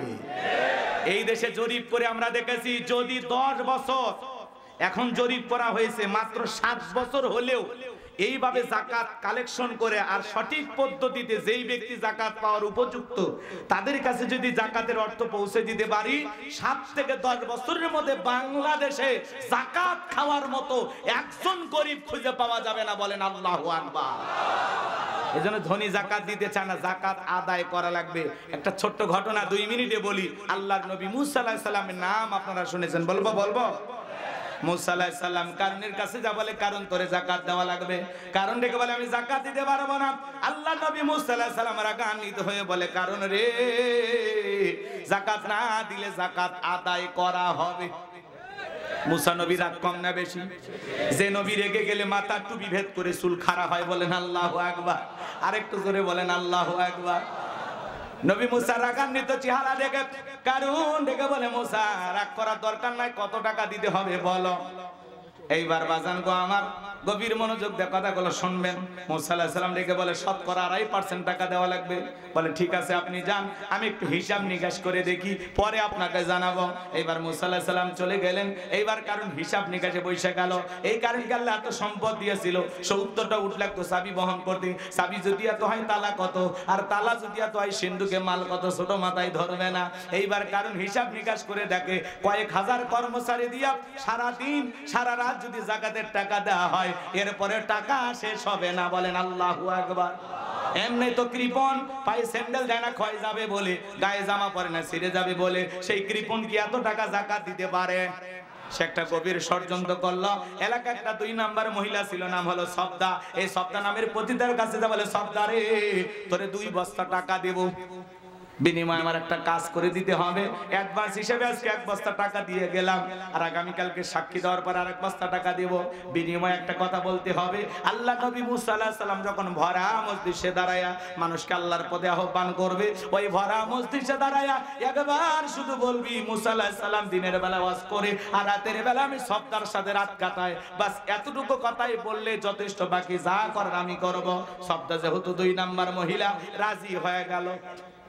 কথা বলে না কেন? দেখবেন যারা নোংরা চরিত্রের মানুষ হয়, এদের কাছে পর্দা ভালো লাগে না। এক মডেল অভিনেত্রী সাওয়ালি, সে এসে বলতেছে বোরকা পরা এগুলো ইসলামের পোশাক না, এগুলো সৌদি আরব থেকে আসছে, নবীর যুগে বোরকা ছিল না। জোরে কর নাউজুবিল্লাহ। ওই মডেল অভিনেত্রী সুন্দরী ওই মহিলা বলতেছে নবীর যুগে বোরকা ছিল না, এগুলো সৌদির পোশাক, সৌদি আরব থেকে এই দেশে এসেছে, আর জোর করে মানুষের উপরে চাপায় দেওয়া হচ্ছে। বলেন তো বাজার, নারীদের জন্য পর্দা করা নফল না ফরজ? আল্লাহ বলেন অকরনা ফি বুয়ুতিকুন্না ওয়ালা তাবাররাজনা তাবাররুজাল জাহিলিয়াতিল উলা। নারীরা তোমরা ঘরের ভিতরে অবস্থান করো, খবরদার জাহিলিয়াতি যুগের মেয়েদের মতো নোংরা অশ্লীল পোশাক পরে নিজের দেহকে প্রদর্শন করো না। নারীরা যদি বাহিরে যায় ঢিলাঢালা পোশাক পরে যাবে, হাত মোজা পা মোজা লাগাবে, ফরজ পর্দা মেনে নারীরা বাহিরে ঘোরাফেরা করবে। কথা বলেন ঠিক কিনা? পর্দা হলো নারীকে সিকিউরিটি দিবে, পর্দা নারীর নিরাপত্তা দেবে, পর্দাশীল নারীর উপরে আল্লাহর রহমত নাজিল হয়। পর্দা হলো প্রত্যেকটা নারীর সৌন্দর্য বৃদ্ধি করে। কথা কয় না কেন? হেজাব পর্দা হলো প্রত্যেকটা নারীর অহংকার। কথা বলেন ঠিক কিনা? ও মা ও বোন, পর্দাতে থাকলেই তুমি শান্তিতে থাকবা। কোন নারী যদি হাত মোজা পা মোজা লাগাইয়া ঢিলা ঢালা বোরকা পইরা রাস্তাতে হেঁটে যায়, শ্রদ্ধার সম্মানে মানুষ মাথা নত করে থাকে। কথা বলেন? আর কেউ যদি বেপরদায় উল্টা পাল্টা পোশাক পরে বিউটি পার্লারের সাজ দিয়া, ঠোঁটটা লিপস্টিক দিয়ে লাল, চোখে দেয় মাস্কারা, যুবকের কাম সারা, লাম খালি মিম খালি, নুনের ওপরে এক নোকটা, পেট খালি পিঠ খালি, ভাবির কপালে ডিজিটাল ফোটা, এই রং ভঙ্গের সাজ দিয়ে কোনো নারী যদি যায়, রাস্তার যুবকেরা কয় মাল গেল রে। কথা কয় না কেন? তাহলে চিন্তা করেন মা, যারা বেপরদায় চলাফেরা করে, রাস্তার দুষ্ট যুবকেরা আপনাকে মাল বলে সম্বোধন করে। কোন বোরকা পরা নারীকে এগুলো বলে? এই জন্য মা, নিজের সম্মান নিজে নষ্ট করবেন না। খুব বেশি মডার্ন সাজতে গিয়ে নিজে অর্ধলঙ্গ পোশাক পরবেন না। নিজের সৌন্দর্য নিজে ঠিক রাখবেন মা। কথা বলেন ঠিক কিনা? জান্নাতি নারীদের নেত্রী নাম কি? হযরতে ফাতেমা। আল্লাহ রাসূলের বাড়িতে একদিন গেলেন, দরজায় ডাক দেন, আব্বা দরজা খুলে দেন। বিশ্বনবী দরজা খুলে দিলেন। ফাতেমা তাকায় দেখে নবীজি কান্না করতে করতে চোখ বেবে, দাড়ি ভিজে, জুব্বা পর্যন্ত ভিজে গেছে। ফাতেমা ডেকে বলেন, বাবা একা একা ঘরের দরজা বন্ধ করে কেন কান্না করেন? আমার মা খাদিজার কথা ভেবে কি কান্না করেন? চাচা আবু তালিবের কথা ভেবে কি কান্না করেন? নবী আমার ডেকে বলে, মা ফাতেমা, তোর মা খাদিজার কথা ভেবে কান্না করি না, চাচা আবু তালিবের কথা ভেবে কান্না করি না। মা, আমাকে যখন জিবরাইল মেরাজ করার জন্য নিয়ে গেল, মা জান্নাত ভ্রমণ করে দেখালো, জান্নাতটা থেকে দিলটা খুশি হয়ে গেল। আল্লাহর কাছে দোয়া করলাম, আল্লাহ আমার গুনাহগার উম্মতের জন্য বেশি বেশি জান্নাতি হয়। ও মা, জিবরাইল এইবার ডেকে বলে, নবী জান্নাতটা দেখেছেন, এইবার চলেন আপনাকে একটু জাহান্নামটা ঘুরে দেখায়। এইবার যখন আমাকে জাহান্নামের ভিতরে প্রবেশ করানো হলো, মা আমি তাকায়া দেখি জাহান্নামের ভিতরে পুরুষের চাইতে নারীদের সংখ্যায় হলো বেশি। আমি তাকায় দেখি মা, এক শ্রেণীর নারীদের চুলের মুঠিগুলো আসমানের দিকে তুলে ধরা হয়েছে, পা থেকে মাথা পর্যন্ত জাহান্নামের আগুন দাও দাও করে জ্বলতেছে। আমি একবার তাকাইয়া আর তাকাইতে পারলাম না। নারীদের দেহটা মনে হয় গরম পানি যেরকম থকবক থকবক করে, ওইরকম থকবক করতেছে। আর তারা এত জোরে চিৎকার মারতেছে, মা মনে হয় তাদের চিৎকার আসমান জমিন ভেঙে পড়বে। আমি জিবরাইলকে বললাম, ভাই জিবরাইল, এই নারীদেরকে কেন এইভাবে শাস্তি দেওয়া হচ্ছে? এই নারীদের কি এমন অপরাধ? জিবরাইল ডেকে বলে, নবী গো, এই সমস্ত নারী তো তারাই যারা বেপরদায় চলাফেরা করতো, মাথায় কাপড় দিত না, স্বামীর আনুগত্য করতো না। এই জন্য আল্লাহ রাব্বুল আলামিন এই নারীদেরকে এইভাবে শাস্তি দিতেছেন। জোরে বলেন নাউজুবিল্লাহ। হযরতে ফাতেমা এই কথা শোনার পরে চুরি চুকির পানি ছেড়ে দিয়ে কান্না করেন আর ডেকে বলেন, বাবা এই যদি হয় বেপরদায় চলা নারীর শাস্তি, আজ থেকে আমি ফাতেমা আরো বেশি পর্দার গুরুত্ব বাড়াবো, আরো বেশি পর্দার প্রতি যত্নবান হব। ও গাজীপুরের মা বোনেরা, হযরতে ফাতেমা নবীর মেয়ে হওয়ার পরেও জাহান্নামী নারীদের এই কথা শোনার পরে পর্দার গুরুত্ব বাড়াইতে চাইলো। ও মা, আপনারা তো নবীদের মা, আপনাদের পেট থেকে তো পৃথিবীতে নবী রাসূলদের জন্ম হয়েছে। ও মা, আপনাদের পেট থেকে সাহাবায়ে কেরামের জন্ম হয়েছে। এই পৃথিবীর আল্লাহওয়ালাদের জন্ম হয়েছে, আলেম ওলামার জন্ম হয়েছে। ও মা, তোমার সম্মান মর্যাদা অনেক বেশি মা। ও মা, পায়ে হাত দিয়ে অনুরোধ করে বলে যায় মা, খবরদার খবরদার, ব্যাপারে তারা চলাফেরা করা যাবে না মা। নিজের দেহটাকে সুন্দর করে ঢেকে রাস্তাঘাটে চলাফেরা করার দরকার আছে না? না। যেই মডেল, যেই অভিনেত্রী বলতেছেন বোরকা সৌদি আরবের পোশাক, নবীর যুগে বোরকা ছিল না। আমরা সেই বোনটাকে বলতে চাই, এখনো সময় আছে, তওবা করে ভালো হয়ে যান। আল্লাহর বিধানের বিরুদ্ধে কথা বলে পৃথিবীর জমিনে শান্তি পাবেন না, নিজের নামটা জাহান্নামের ভিতরে লিখে নেবেন। কথা বলেন ঠিক কি না? যারা পর্দা পছন্দ করে না, ফরজ পথ থেকে বৃদ্ধাঙ্গুলি দেখায়, এরা তসলিমা নাসরিনের ছোট বোন। কথা বলে ঠিক কি না? আল্লাহ মা জাতিকে হেদায়েত দান করেন। কোন সম্ভ্রান্ত ভদ্র ফ্যামিলির মেয়ে বোরকা ছাড়া বাহিরে যেতে পারে না। কথা বলে না কেন? যার স্বামী ভালো, যার বাবা ভালো, ভাই ভালো, একটা ভদ্র পরিবার, সম্ভ্রান্ত পরিবার, এই ফ্যামিলির কোন মহিলা বেপরদায় যেতে পারে না। কথা বলে। গাড়িটা দামি হলে হবে না, বাড়িটা দামি হলে হবে না, নিজের বউটাকেও দামি পোশাক পরাতে হবে। আর সেই দামি পোশাকের নাম হলো পর্দা। বাইরে যখন বউকে নিয়ে ঘুরতে যাবেন, পর্দা করায় নিয়ে যাবেন। কথা বলেন নাকি আপনারা? এরপরে বাড়িতে যা ইচ্ছে তাই পরে থাকুক, কোনো সমস্যা নাই, কারণ আপনার জিনিস আপনি দেখবেন। বাহিরের মানুষকে দেখানো যাবে। বউ কি পাবলিসিটি করার জিনিস নাকি পার্সোনাল জিনিস? আমার বউ আমি দেখবো, আমি এলাকার মানুষকে দেখাবো, বন্ধু বান্ধবকে দেখাবো। যারা নিজের বউকে মানুষের সামনে প্রদর্শন করে, মানুষকে দেখা, এদের রুচিতে সমস্যা। কথা কন, এদের রুচিতে সমস্যা। কথা কন ঠিক কিনা? আল্লাহ আমাদের হেদায়েত দান করে। আর একটু জোরে বলেন আমিন। মন খারাপ করবেন না আমার ভাইয়েরা, দিল দিয়ে কথাগুলো বোঝার চেষ্টা করবেন। মন খারাপ করছেন মনে হয় আপনারা। এইবার সবদা নামের সেই মহিলা রাজি হয়ে গেল। পরের দিন সকালবেলা আল্লাহর পয়গম্বর মুসা আলাইহিস সালাম হাজার হাজার জনতার সামনে ওয়াজ করতেছেন, সুন্দর করে উপদেশ দিতেছেন। ওই ভরা মজলিসে মুসা আলাইহিস সালামের আলোচনা শোনার পরে সবদা নামের সেই নারীর চোখের পানি দিয়ে, চোখ দিয়ে পানি ঝরতেছে। বলুন আল্লাহু আকবার। এবার নারীটা অজরে চোখের পানি ছেড়ে দিয়ে কান্না করতেছে। কারণ ডেকে বলে তাড়াতাড়ি করে দাঁড়াও, বলেন আর একটু শুনি। এইবার দুইজন লোক পাঠা দিয়েছে। ওরা বলে নেতা গতকাল রাত্রিতে 1 বস্তা টাকা দিয়েছে, আর 1 বস্তা টাকা আছে, তাড়াতাড়ি করে সাক্ষী দিয়ে টাকার বস্তাটা নিয়ে যা। সবটা বলে আর একটু শুনি, বলে না শুনতে দেওয়া যাবে না। দুইজন দুই হাত ধরে ওই ভরা মজলিসে সবটাকে জোর করে দাঁড় করায় দেয়। যখন জোর করে দাঁড় করায় দিয়েছে, কারণ লাভ মেরে দাঁড়ায়, বলে মুসা রে ওয়াজ বন্ধ কর, তাকায় দেখ 2 নাম্বার মহিলা দাঁড়াইছে। মহিলাটা 2 নাম্বার না 1 নাম্বার। মুসা নবী কি জানে? রতনে রতন চেনে। ডাইরেক্ট বলতেছে, ও নবী মুসা ওয়াজ বন্ধ করো। আজও পৃথিবীর জমিনে তাকায় দেখবেন, আলেম ওলামা যখন হক কথা বলে, আল্লাহর আইনের কথা বলে, মসজিদের মেম্বারে দাঁড়িয়ে যখন সুদের বিরুদ্ধে বক্তব্য দেয়, সভাপতি সুদখোর খেপে যায়। ডাইরেক্ট বলে, হুজুর আপনার ওয়াজ বন্ধ করেন, আপনার ওয়াজ লাইন ছাড়া। যারা আলেমদেরকে বলে আপনার ওয়াজ লাইন ছাড়া, আসলে ওর জীবনটা লাইন ছাড়া, ও পুরোটাই তার সেরা। কথা কন। হুজুরের হক কথা বলবে, ভালো লাগলে শুনবেন, না লাগলেও শোনা লাগবে। মানে না না মানে পরেকার হিসাব। আজকে হক কথা বলা যায় না। একটু হক কথা বললে মসজিদে এসি লাগায় দেয়, বলে হুজুর মাথা ঠান্ডা রাখেন। কথা কন। কি কায়দায় চলতেছে দুনিয়াদারি, খালি তেল তেল, খালি তেল তেল।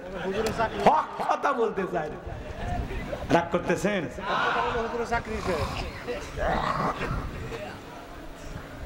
অনেক রাত হবে, কষ্ট আপনাদেরকে দেব না বাজার। মনে রাখবেন, আলেমদের কথা বলতে যারা বাধা দেবে, এই পৃথিবীর জমিনে বিশ্ব নবীকে কোরআন তেলাওয়াতে বাধা দিয়েছিলেন কারা? নবীর দাওয়াতে বাধা দিয়েছিলেন কারা? কাফেররা। কথা বলেন। তারা স্লোগান দিয়েছিল, ওয়াকালাল্লাযীনা কাফারু লা তাসমাউ লিহাযাল কুরআনি ওয়ালগাউ ফিহি লাআল্লাকুম তাগলিবুন। কাফেররা বলল, কোরআন শ্রবণ করো না। যেখানে মুহাম্মদ কোরআনের আলোচনা করে, কোরআন তেলাওয়াত করে, ওই জায়গায় হট্টগোল সৃষ্টি করো, তালি বাজাও, শীষ দাও, লাফালাফি করো, ঢোল পিটাপিটি করো। যে অবস্থায় পারো মুহাম্মাদের কোরআন তেলাওয়াত বন্ধ করো। বলেন তো বাজার, ওরা কি বন্ধ করতে পেরেছিল? ওরা মনে করে কোরআন বন্ধ করলে বিজয় লাভ করতে পারবো, ওরা তো বন্ধ করতে পারে নাই। আজও বাংলার জমিনে দেখবেন এমনও মানুষ আছে, যাত্রা হলে কোনো সমস্যা নাই, গান বাজনা সমস্যা নাই, বাণিজ্য মেলার নামে রাত 12টার পরে নর্তকীর গায়ে একটা সুতার কাপড় থাকে না, ওখানে 144 জারি করা হয় না। এই দেশে যারা তাফসীরুল কোরআন মাহফিলে, ওয়াজ মাহফিলে 144 জারি করে আলেমদের কথা বলতে বাধা দেয়, আমার বিশ্বাস ওদের জন্ম মুসলমানের ঘরে হতে পারে না। মুসলমান কোরআনের পক্ষে থাকবে, কোরআনের বিরোধিতা করতে পারে না। লম্বা হবে বাজার, লম্বা করব না। এইবার সবদা দাঁড়িয়ে গেছে, কারণ দেখে বলে সবদা তোমার যা বলার তুমি বলো, আমি তোমার সাথে আছি। সবদা বলতেছে কারণ বৈশা পারো, আমি যেহেতু দাঁড়িয়েছি বলার জন্য আমাকেই বলতে দাও। এইবার সবদা বলতেছে জনগণ শোনো দিয়া মন, আমি জীবনে কোনোদিন মুসা নবীকে দেখি নাই, আজকে মুসা নবীকে দেখার পরে আমার পাষাণ হৃদয় গইলা গেছে। আমি সিদ্ধান্ত নিয়েছি আর খারাপ কাজ করব না, অশ্লীল কাজ করব না, আমি তওবা করে ঈমান গ্রহণ করব। আলেমদের শুনে বেনামাজি নামাজি হয়ে যায়, সুদখোর ঘুষখোর ভালো হয়ে যায়, বেপরদায় চলা মা বোনেরা পর্দা করে, দাড়ি কাটা যুবকটা দাড়ি রাখে। ভালো করে বোঝার চেষ্টা করবেন। এইবার সবটা বলতেছে আপনারা কি জানেন এই কারণ কেন লাফালাফি করতেছে? গতকাল রাত্রিতে আমার বাড়িতে গিয়েছিল, 1 বস্তা টাকা আমারে দিয়েছে, আর 1 বস্তা টাকা রেডি রেখেছে, বিনিময়ে আমাকে এই কথা বলতে হবে। নবী মুসা আলাইহিস সালাম দিনের বেলা ওয়াজ করে আর রাতের বেলা আমি সবদার সাথে রাত কাটাই, কিন্তু আপনাদেরকে সাক্ষী রেখে বলতেছি মুসা নবীর চরিত্র ফুলের চাইতেও পবিত্র। ওই কারণ হলো আমি সবদার নিয়মিত ভক্ত। আল্লাহু আকবার বলেন। ওয়া মাকারু ওয়া মাকারাল্লাহ ওয়াল্লাহু খায়রুল মাকিরিন। খেলা কার? যে গর্ত করেছে নিজের গর্তে নিজে পড়েছে। কথা বলে ঠিক কি না? যারা কোরআনের ফাঁকে আল্লামা সাঈদী হুজুরের বিরুদ্ধে সাক্ষী দিয়েছিল, তারা এখন বলে আমাদেরকে পিস্তল ঠেকিয়ে সাক্ষী দিতে বাধ্য করেছে। শুকরঞ্জন বালি আল্লামা সাঈদীর জানাজায় যা বলে সাঈদী সাহেব হত্যাকারী ছিল না, ধর্ষণকারী ছিল না।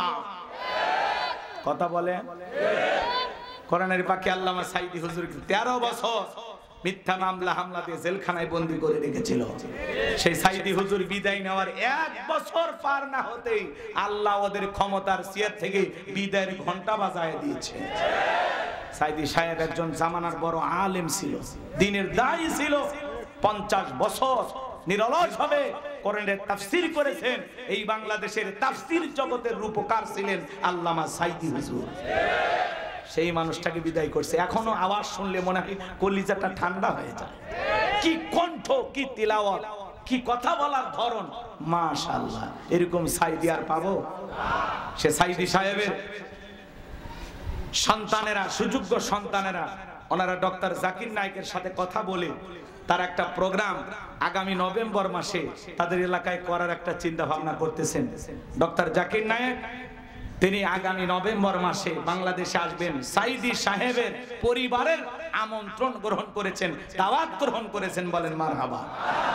ডক্টর জাকির নায়েক যদি আসে, কি বলেন 2-4 লাখ মানুষ হবে কিনা? কিন্তু উনি আসবে, কথা বলবে। আলহামদুলিল্লাহ, ওনার জন্য আমরা দোয়া করি। একজন ডক্টর মানুষ, তারপরে ইসলাম প্রচারের জন্য অনেক অনেক বড় ভূমিকা পালন করেছেন। কথা বলে ঠিক কিনা? অসংখ্য মানুষ তার হাতে কালেমা পড়ে মুসলমান হয়েছেন। কথা বলে ঠিক কিনা? তার বিরুদ্ধে অনেক আমাদের মতো হুজুরেরা কথা বলে, হুজুর আপনার ওয়াজ শুনে তো 10 জনও কালেমা পড়লো না। আর উনি ডক্টর জাকির নায়েক, তার বয়ান শুনে ভারতে কত হাজার মানুষ মুসলমান হয়েছে। ভারতের সরকার তার বিরুদ্ধে গ্রেফতারি পরোয়ানা জারি করেছিল, তার চ্যালেঞ্জ বন্ধ করে তাকে দেশেই থাকতে দেয়নি। কথা বলেন। তার মানে তিনি একজন মাজলুম দ্বীনের দায়ী। কথা বলে ঠিক কিনা? আমরা দোয়া করছি উনি বাংলাদেশে আসবেন ইনশাআল্লাহ। আল্লাহ ডক্টর জাকির নায়েককেও দ্বীন প্রচারের জন্য কবুল করেন। এটা জোরে বলেন আমিন। কষ্ট হচ্ছে আপনাদের, আমার ভাইয়েরা মন খারাপ করবেন না, কষ্ট মনের মধ্যে নেবেন না বাজান গো আমার। এইবার যখন গোপন তথ্য ফাঁস হয়ে গেল, নবী মুসা আলাইহিস সালাম ডেকে বলে আল্লাহ চাইতে গেছিলাম যাকাত, আর আমার বিরুদ্ধে এত বড় মিথ্যা অপবাদ মেনে নেওয়া যায় না। আল্লাহ আপনি জমিনকে অর্ডার দেন, জমিন যেন কারণে ধন সম্পদ সহ কারণকে গ্রাস করে ফেলে। আল্লাহ দোয়া মঞ্জুর করলেন, এইবার কারণে ধন সম্পদ সহ জমিনের ভিতরে হাঁটু পর্যন্ত চলে গেছে। ও বলে ব্যাপার না, উঠতে পারবো। এইবার যখন মাথা পর্যন্ত চলে গেছে, কোমর পর্যন্ত চলে গেছে, ও বলে দেহে শক্তি আছে, উঠতে পারবো, ব্যাপার না। এইবার যখন জমিনের ভিতরে গলা পর্যন্ত চলে গেছে বাজার, কারণ ডেকে বলে ও নবী মুসা, ধন সম্পদ যা আছে সব তোমার আর তোমার আল্লাহ, তুমি নিয়ে যাও, জানটা একটু ভিক্ষা দাও। মুসা আলাইহিস সালাম ডেকে বলে আল্লাহুস সামাদ, আমার আল্লাহ অমুকপেক্ষী, আমার আল্লাহ কারো কাছ থেকে কিছু চায় না, আমার আল্লাহ শুধু দিয়েই যায়। তবে তোর ধন সম্পদ নিয়ে বেশি বাড়াবাড়ি ছিল, কারণ রে মরার আগে শুনে যা, তোর ধন সম্পদ সহ জমিনের ভিতরে চলে যাবি, আর পৃথিবীর ইতিহাসে তোর মতো যারা সম্পদ জমা রাখবে, আল্লাহ রাস্তায় খরচ করবে না, যাকাত দিবে না, কঠিন কিয়ামতের ময়দানে তুই কারুনের কাতারে দাঁড় করাইয়া আল্লাহ তাদেরও বিচার করবে। সূরা তাওবার ভিতরে আল্লাহ স্পষ্ট বলেছেন, যারা স্বর্ণ রূপা টাকা পয়সা জমা রাখে, আল্লাহ রাস্তায় খরচ করতে চায় না, তাদের জন্য কঠিন আযাবের সুসংবাদ। এজন্য বাজান, ধনী যাকাত দিলে সম্পদ কমে না বাড়ে। প্রত্যেক বছর হিসাব করে করে যাকাত দিবেন তো ইনশাআল্লাহ। প্রত্যেক বছরে হিসাব করে করে আল্লাহর কোন কোন বান্দা যাকাত দিতে রাজি, দুই হাত তুলে আল্লাহকে দেখান। আল্লাহ আমাদের সম্পদ থেকে যাকাত দেওয়ার তৌফিক দান করুন। জোরে বলুন আমিন। আপনার এই সম্পদের মধ্যে মানুষের হক আছে না নাই? আদায় করবেন তো ইনশাআল্লাহ। এইবার যুবক রেডি থাকো, 4 নাম্বার গুণাবলী আল্লাহ রাব্বুল আলামিন বলেন, ওয়াল্লাযীনা হুম লিফুরুজিহিম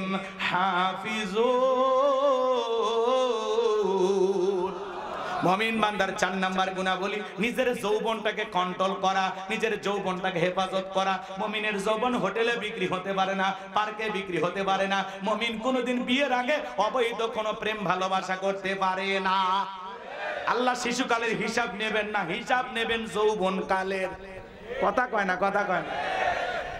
যৌবনকালে আমরা শয়তানের ওয়াসওয়াসায় পড়ে গুনাহ করতে ভালোবাসি, আর যৌবনকালের ইবাদত আল্লাহ পছন্দ করেন। কে পছন্দ করে? এই যুবক এদিকে এদিক খেয়াল কর। শয়তানের ওয়াসওয়াসায় পড়ে আমরা গুনাহ করতে মজা পাই, মজা পাই। শয়তান গুনাহ আমাদের সামনে মজা মজা ভাবে উপস্থাপন করে, সেই মজা লাগে গুনাহ করতে, কিন্তু একটাবার চিন্তা করি না এই রঙের যৌবন একদিন জং ধরে যাবে, এই কাঁচা দাড়ি একদিন সাদা হয়ে যাবে, টাইট চামড়াটা ঢিল হয়ে যাবে। কথা বলে ঠিক কিনা? থাকবে না, থাকবে না, কিচ্ছু থাকবে না, সব শেষ হয়ে যাবে একদিন। আল্লাহকে ভয় করতে হবে। কথা বলেন। হযরতে আলী রাদিয়াল্লাহু তাআলা আনহু বলেছেন, তোমরা যৌবনের তাড়নায় গুনাহ করো, একদিন তোমাদের যৌবন থাকবে না, আমলনামায় গুনাহ ঠিকই লেখা থাকবে। কথা বলে ঠিক কি না? এ যুবক শোনো শোনো, এই পৃথিবীতে যৌবনের পরীক্ষা দিয়েছিলেন আল্লাহর নবী ইউসুফ আলাইহিস সালাম। কি নাম বললাম? ইউসুফ আলাইহিস সালাম যৌবনের পরীক্ষা দিয়েছিলেন। জুলেখা একটা গোপন কক্ষে নিয়ে গেছে, প্রত্যেকটা দরজায় তালা মারা। গোপন কক্ষে নিয়ে যাওয়ার পরে দিলে বড় জালারে পাঞ্জাবিওয়ালা। হুজুর তো কিছুই বোঝে না, হুজুর সবই বোঝে, নারীর ছলা কলা বোঝে না। এবার কাছে যায় বলে, ইউসুফ রে তোমার চোখ দুইটা ভারী সুন্দর। ইউসুফ আলাইহিস সালাম ডেকে বলেন, এই চোখ যে আল্লাহ সৃষ্টি করেছেন, সে আল্লাহকে ভয় করো। আল্লাহু আকবার বলেন। একটা গোপন রুমে ইউসুফ আলাইহিস সালাম আর জুলেখা। এখনকার যুবকের এরকম চান্স পেলে কি করবে? কথা কন। এরকম চান্স এখনকার যুবকের এতটা নোংরা হয়ে গেছে, বাসের ভিতরে গণধর্ষণ, সিএনজিতে গণধর্ষণ, রেল লাইনে ধর্ষণ, পাট খেতে ধর্ষণ। কথা কয় না কেন? প্রেম করছে এক যুবক, প্রেমিকাকে নিয়ে গেছে দেখা করার জন্য, আর 8-10 জন বন্ধু বান্ধব মিলে প্রেমিকাকে গণধর্ষণ করে। জোরে কর নাউজুবিল্লাহ। এই সমাজে অপরাধগুলো কমছে না বাড়ছে? এই বাংলাদেশকে যদি ধর্ষণ মুক্ত করতে চান, তাহলে আল্লাহর কোরআনের আইন দিয়া এই জিনাকারী নারী পুরুষের বিচার করা লাগবে। একজনা যদি আল্লাহর আইন দিয়ে খালি বিচার করা যেত, এই দেশের যুবক ধর্ষণ করা দূরের কথা, নারীর দিকে বাঁকা চোখে তাকানো দূরের কথা, ওই যুবকের স্বপ্ন দোষ বন্ধ হয়ে যেত। কথা বলে ঠিক না? আল্লাহর বিধান চালু না হওয়া পর্যন্ত ধর্ষণ মুক্ত বাংলাদেশ কেউ করতে পারবে না। ধর্ষণের সর্বোচ্চ শাস্তি কি? মৃত্যুদণ্ড। কথা কয় না? ফাঁসি। কিন্তু আজ পর্যন্ত কয়জন ধর্ষকের ফাঁসি হয়? ধর্ষণ করছে, অপরাধ প্রমাণিত হয়েছে, 2-3 দিনের মধ্যেই বাইতুল মুকাররমের সামনে নিয়ে এসে দেশের সর্বোচ্চ আইন অনুযায়ী, আল্লাহর আইন তো পছন্দ হয় না আপনাদের, দেশের আইন অনুযায়ী বাইতুল মুকাররমের সামনে দিনের বেলায় ঝুলিয়ে দেন। রাত 12টা 1 মিনিটে না, ফাঁসি হবে দুপুর 12টা 1 মিনিটে। চার দেয়ালের ভিতরে ফাঁসি কলার গাছক দিচ্ছে না, মানুষক দিচ্ছে, টেকা খায় সারিয়ে দিচ্ছে না, কি করতেছে আমরা কিছুই দেখতে পারি না। এলে বিচার দিয়ে সমাজ চলবি? হ্যাঁ, চুরি দুর্নীতির মহা উৎসব, 16 বছর খালি দুর্নীতি, বেগম পাড়া বানাচ্ছে।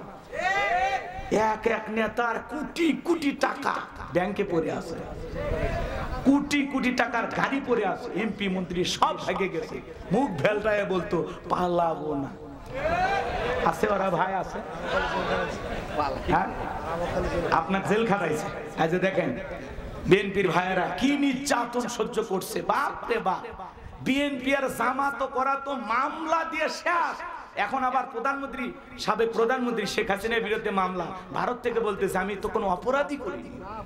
কি নিষ্পাপ এক মহিলার নামে মামলা দিচ্ছে গো, যারা দিচ্ছে এদের উপর তো গজব পড়বে। আর ওরা যে একটা অন্ধ ব্যক্তির নামে গাড়ি পোড়ানোর মামলা দিয়েছে, সুপ্রিম কোর্টে হাজিরা দিবে আসছিল, দেখেননি আপনারা? আচ্ছা, অন্ধ মানুষ গাড়ি পোড়াছে? হ্যাঁ, ওই গাড়ি বাড়ি কিছু চেনে? ওই অন্ধ, ওই নিজের বউকে ঠিক মতো চেনে না, কথা কন ঠিক না? রাগ করেন না, মন খারাপ করবেন না আমার ভাইয়েরা, কষ্ট মনের মধ্যে নেবেন না বাজান, লম্বা করার কোনো সুযোগ নাই যুবক রে। আল্লাহর নবী ইউসুফ আলাইহিস সালামের কাছে জলেখা এবার যায় নিজের শরীরের কাপড়গুলো ছিঁড়ে ছিঁড়ে দেবতার মুখগুলো ঢাকতেছে। ইউসুফ আলাইহিস সালাম ডেকে বলে, কাপড়ে ঢাকিলে তুমি দেবতার মুখ, কি দিয়া ঢাকিবা তুমি বিধাতার মুখ। এইবার জলেখার কাছে আসে আর ইশারা ইঙ্গিতে কি যেন বুঝাইতে চায়। ইউসুফ আলাইহিস সালামের অন্তরে কার ভয়? আর একটু জোরে বলেন, কার ভয়? ইন্নিয়া খাফুল্লাহ, অন্তরে আল্লাহর ভয়। ইউসুফ আলাইহিস সালাম ডেকে বলে, আল্লাহ, জুলেখার মনের অবস্থা আমি বুঝতে পেরেছি, একমাত্র আপনি ছাড়া আর বাঁচানোর কেউ নাই। আল্লাহ তোমার উপরে তাওয়াক্কুল করে নিজের ইজ্জতকে বাঁচানোর জন্য দৌড় মারার দায়িত্ব আমার, আর আপনার কুদরত থেকে তালা খুলে দেওয়ার দায়িত্ব আপনার। ইউসুফ আলাইহিস সালাম আল্লাহর উপরে তাওয়াক্কুল করে যখন এক দৌড় মেরেছে বাজান, আল্লাহ রাব্বুল আলামিনের কুদরতি ভাবে প্রত্যেকটা দরজার তালা খুলে গেছে, বলুন সুবহানাল্লাহ। ইউসুফ আলাইহিস সালাম যখন চলে গেছে, জুলেখা পিছন থেকে মারছে থাবা, এক থাবাতে জামা পর্যন্ত ছিঁড়ে গেছে। ইউসুফ আলাইহিস সালাম ডেকে বলে, জামা ছিঁড়ে যাই যাক, ইজ্জত দেওয়া যাবে না। এইবার শেষ দরজা খোলার পরে তাকায় দেখে যেখানে বাঘের ভয় সেখানে রাত হয়। জুলেখার স্বামী আজিজ মিশর দাঁড়ায় আছে। আজিজ মিশরকে দেখা মাত্র জুলেখা নেকা কান্নার অভিনয় শুরু করে দিল। কিছু কিছু মহিলা দেখতেন না, কথা বলার আগে কান্দে দেয়, দুনিয়াতে আমার কেউ নাই, কেউ না, তো বেঁচে আসো কিভাবে, কথা বল। কিছু কিছু মহিলা দেখবেন কথা বলার আগে কান্দে দেয়, এমন ভাবে কান্নাকাটি করে মামলা জিততে চায়, মনে হয় মেয়েটা নিষ্পাপ। যেই মেয়ে যত বেশি কাঁদবে বুঝবেন ওর ভিতরে তত ভেজাল আছে। যার বউ বেশি কান্নাকাটি করে ধমক দেবেন, রে চুপ, খবরদার কাঁদবি না। ঘটনা কি হয়েছে আগে খুইলে ক, তোর কথা শুনে যদি মনে হয় এই ঘটনায় কাঁদা উচিত, স্বামী স্ত্রী একসাথে জামাত করে কাঁদা হবে, তাও একা কাঁদবি না। কিছু কিছু মহিলা দেখেন না, কথা বলার আগে কান্দে দেয়, চোখে মানে মোটর বসায় রাখছে, টিপ দেওয়া হয় না, কথা কন না, কথা কন। আর কান্দে কান্দে সব অভিযোগ আপনার মায়ের বিরুদ্ধে, বাবার বিরুদ্ধে, আপনার ভাই বোনের বিরুদ্ধে, কথা কন। আর আপনার ভবিষ্যৎ চিনতে আপনার বইয়ের মাথার চুল উঠে যাচ্ছে, খালি চিনতে।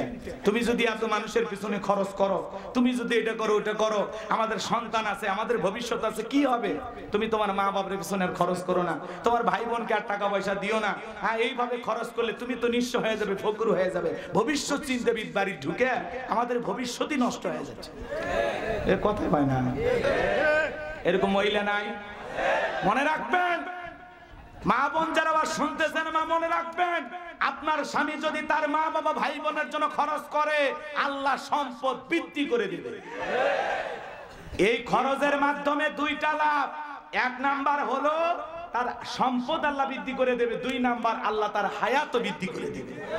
তাহলে যেই স্ত্রী স্বামীকে খরচ করতে বারণ করে মা বাবা ভাই বোনের জন্য, তার মানে ওই স্ত্রী চাই স্বামী তাড়াতাড়ি মারা যায়। ভালো স্ত্রী কখনো বলে না তোমার মা বাবার জন্য এটা খরচ করো না।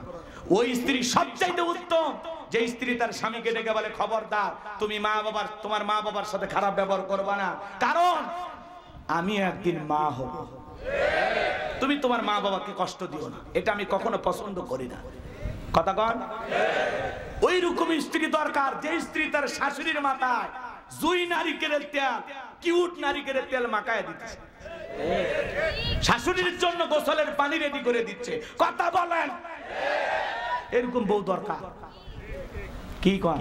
আর উল্টো হয়ে গেছে, শাশুড়ি বেটার বইয়ের মাথার তেল দিয়ে দিচ্ছে। ভালো দেওয়া ভালো, মিলেমিশে থাকা ভালো, এটা মানলাম, কিন্তু উল্টো বলে আম্মা আমার শরীরটা একটু খারাপ, গোসলের পানি আপনি রেডি করে দেন। আছে না নাই? নিজের ছেলের বইয়ের পরনের পোশাক শাশুড়ি ধুয়ে দিচ্ছে। উচিত কি আর হচ্ছে কি সমাজে? কথা কন, মানে শাশুড়িকে চাকরানির মতো ব্যবহার করে। এই কথা বলেন না আপনারা? আপনাদের এলাকায় ওরকম নাই, কারণ আপনাদের বইয়েরা সব জান্নাত থেকে পালিয়ে আসছে, এরা ভালো মানুষ।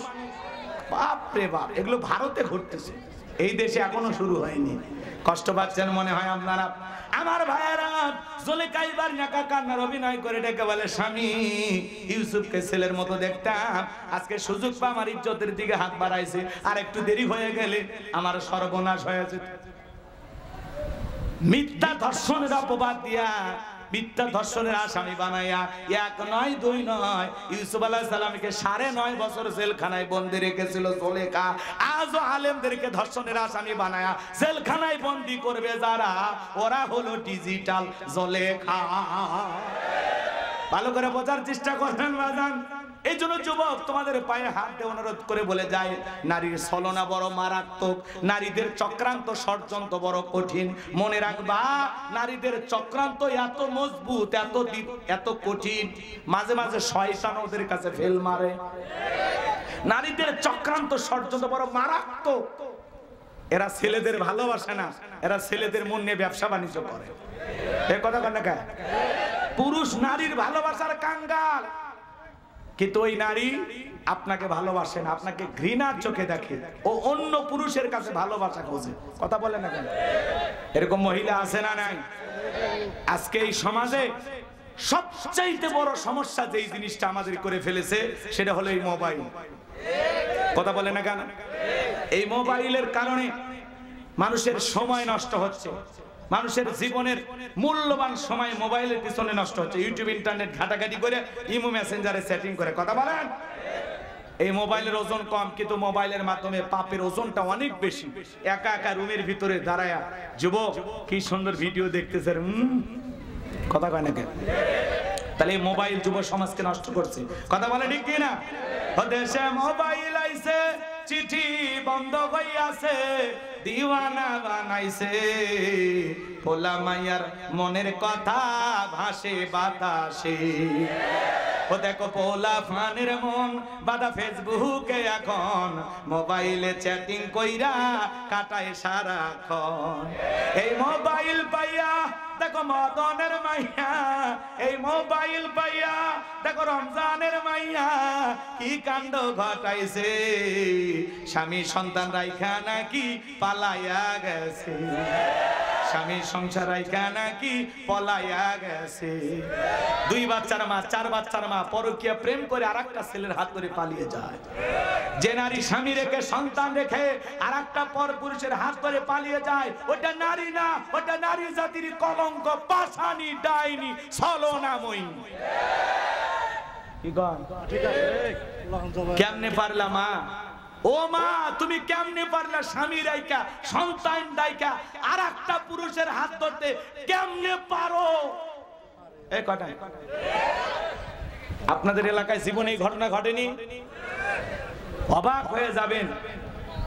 ভাগিনে মামির সাথে উধাও, শাসিক না ভাতিজের খবর নাই, ভাবিক না দেবর উধাও। কে ধরনের ঘটনা ঘটতেছে না? এর মূল সমস্যা হলো বেপরদায় চলাফেরা। মামি দেখতে কেমন, ভাগ্নের দেখা শেষ। শাসি দেখতে কেমন, ভাতিদের দেখা শেষ। এই জন্য এই সমস্যাগুলো সমাজে সৃষ্টি হচ্ছে। এই জন্য বাজান বেপরদায় চলাফেরা করা, নারীদেরকে কন্ট্রোল করতে হবে। রাগ করেন, সব দোষ কি নারীর, পুরুষের দোষ নাই? আমরা কি ফেরেশতা নাকি? এই যুবক, তোমাকে বলছি, তোমার স্ত্রীর সাথে যদি কেউ পরকীয়া প্রেম করে মেনে নেবা? তোমার মায়ের সাথে, তোমার বোনের সাথে কথা বলে না কেন?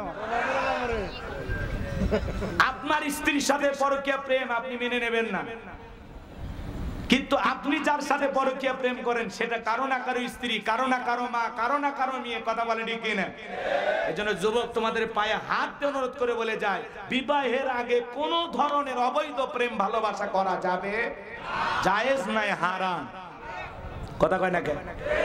কত মহিলা আছে গরিব অসহায়, বিয়ে দিতে পারে না, যাও বিয়ে করো, আল্লাহ খুশি হবে। অন্যের বইয়ের দিকে নজর দাও কেন? কথা কন না কেন? কত স্বামী পরিত্যক্তা নারী আছে, বিধবা অসহায়, 2-3টা বাচ্চা নিয়ে জীবনই চলে না, যা বেটা বিয়ে কর, আল্লাহ খুশি হবে।